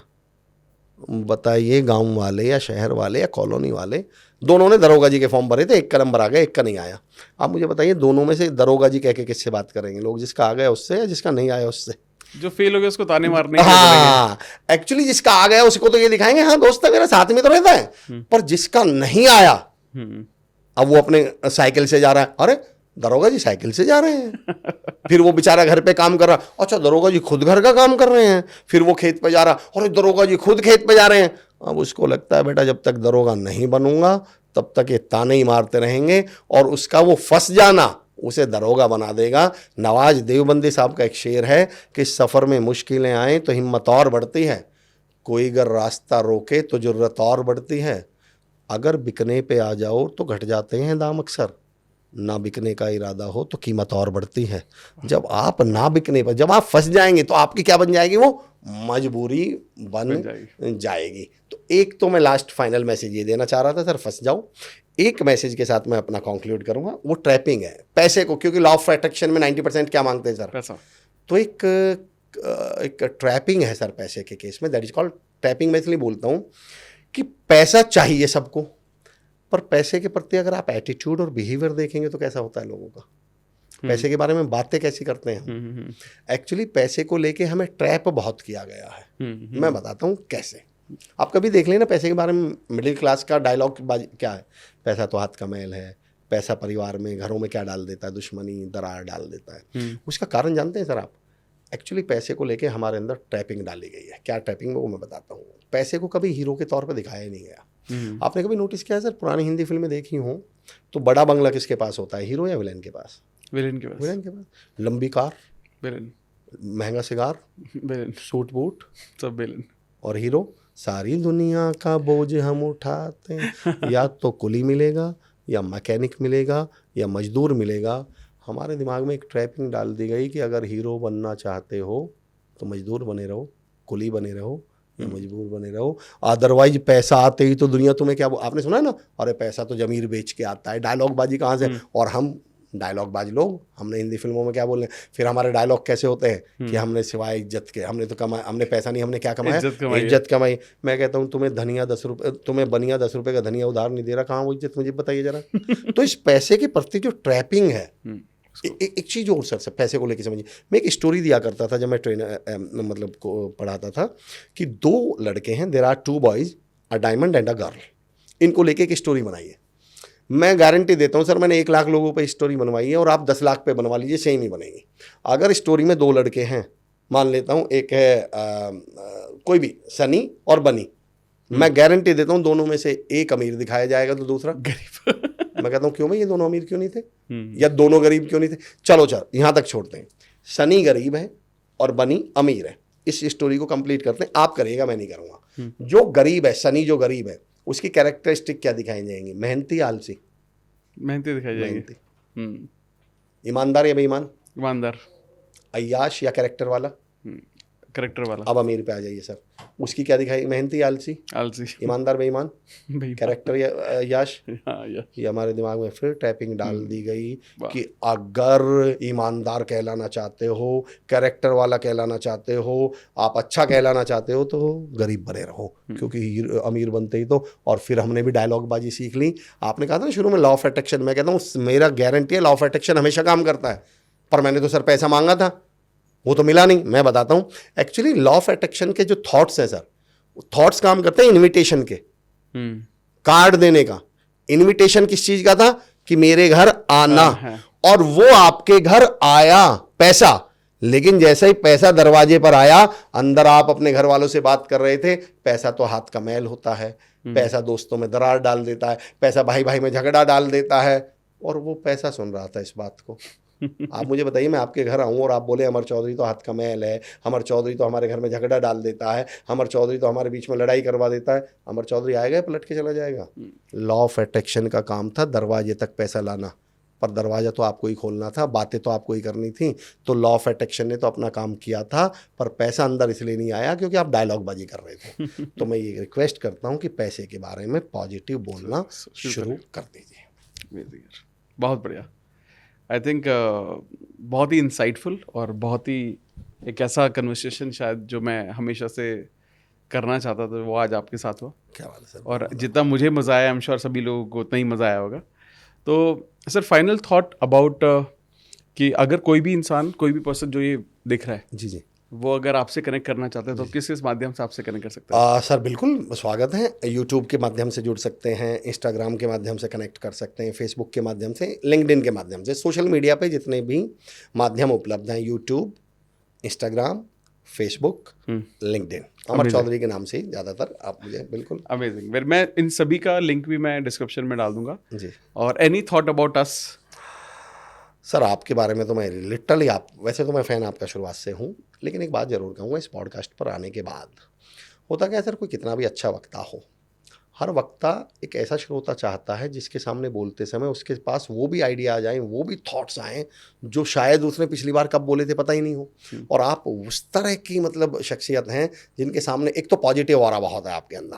जब आपके साथ बैठते हैं तो मैं गारंटी दे सकता हूँ सर, कोई ऐसा व्यक्ति अगर थोड़ा सा कन्फ्यूज्ड भी हो तो वो भी पॉजिटिव हो जाएगा। तो इस पॉडकास्ट पर आने के बाद और आपका जो थॉट प्रोसेस है, क्योंकि मैं आपको सुनता बहुत हूँ सर, वो कमाल का है। और मैं ऑडियंस को बधाई देता हूं कि लिटरली हम सौभाग्यशाली हैं कि आपने जो सीरीज ऑफ मतलब पॉडकास्ट शुरू की हुई है, तो मेरे लिए आभार, बहुत सौभाग्य की बात। मेरे लिए आपका आभार व्यक्त करता हूं कि मैं आपके साथ जुड़ सका, आपके साथ मुझे बोलने का मौका मिला। उसकी वैल्यू बताता हूं सर, उसका कारण बताता हूँ। जितने भी तमाम स्पीकर्स हैं उन्होंने क्यों कैसे शब्द पे बहुत गौर किया, क्यों करें, कैसे करें। मैं कहता हूँ दुनिया में सबसे महत्वपूर्ण शब्द है कहाँ। अच्छा सर, 100 गज के प्लॉट की वैल्यू, कीमत कितनी होगी जरा बताइए? डिपेंड करता है कहाँ पर है। क्यों, आपने ये क्यों पूछा सर कहाँ है? 100 गज का तो 100 गज ही रहेगा। इसका मतलब आप ये कह रहे हैं मेरे गांव में है तो 5 लाख का है, अगर वो गाजियाबाद में है तो 50 लाख का है, दिल्ली में है तो 5 करोड़ का है। तो क्या आप मुझे समझाना ये चाह रहे हैं कि प्लॉट की अपनी कोई वैल्यू नहीं है, वैल्यू इस बात की है वो कहाँ है? बिल्कुल सही। तो मैं कहता हूँ हम सब प्लॉट हैं, जब आपके यहाँ आते हैं तो हमारी वैल्यू बढ़ जाती है। तो ये जो कहाँ शब्द है ये बहुत महत्वपूर्ण है।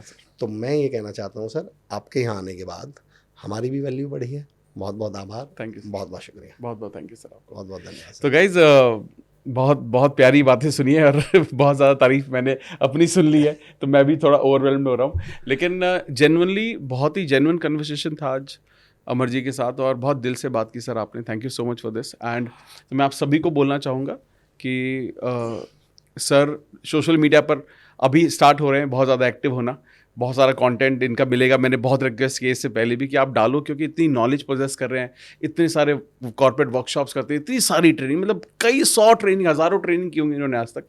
लेकिन अब शायद मैं चाहता हूँ कि हम सब लोग डायरेक्टली, आप सब लोग भी इनसे डायरेक्टली जुड़ पाएँ किसी न किसी माध्यम से, तो वो उनकी अब शुरुआत रहेगी फॉर श्योर अबाउट इट, जी सर। है ना। तो सारे के सारे लिंक में जो है वो मैं डिस्क्रिप्शन में डाल दूंगा। आपसे मैं एक्सपेक्ट करूँगा कि इमीडिएटली उन्हें हर जगह पर आप सब्सक्राइब ज़रूर कर लेना, फॉलो कर लेना, और ताकि आप जो ये इतना ज्ञान का सागर आज हमें सबको मिला है, ये शायद आपको कंसिस्टेंटली मिलता रहे। क्योंकि जैसे उन्होंने बोला ना कि जो चेंज है, बदलाव है, वो एक्सटर्नल फोर्स से पहले आता है, तब जाकर इंटरनल होता है, और वो कंसिस्टेंट हैमरिंग ज़रूरी है, कंसिस्टेंसी ज़रूरी है, ताकि हम सब लोग वो बदलाव ला सकें और अपनी लाइफ में बहुत सारा अबंडेंस अट्रैक्ट कर सकें। तो आप सबको अगर ये पॉडकास्ट पसंद आया तो कमेंट वमेंट कर देना बहुत सारे, और अगर आप चाहते हैं कि ऐसी कोई प्योर सोल हमारे पास पॉडकास्ट में वापस आए तो हमें कमेंट करके उनका नाम बताना। जल्दी मिलते हैं और भी बेहतरीन पॉडकास्ट के साथ। Thank you sir. क्या बात है सर, बहुत बहुत आभार, बहुत बहुत शुक्रिया तमाम।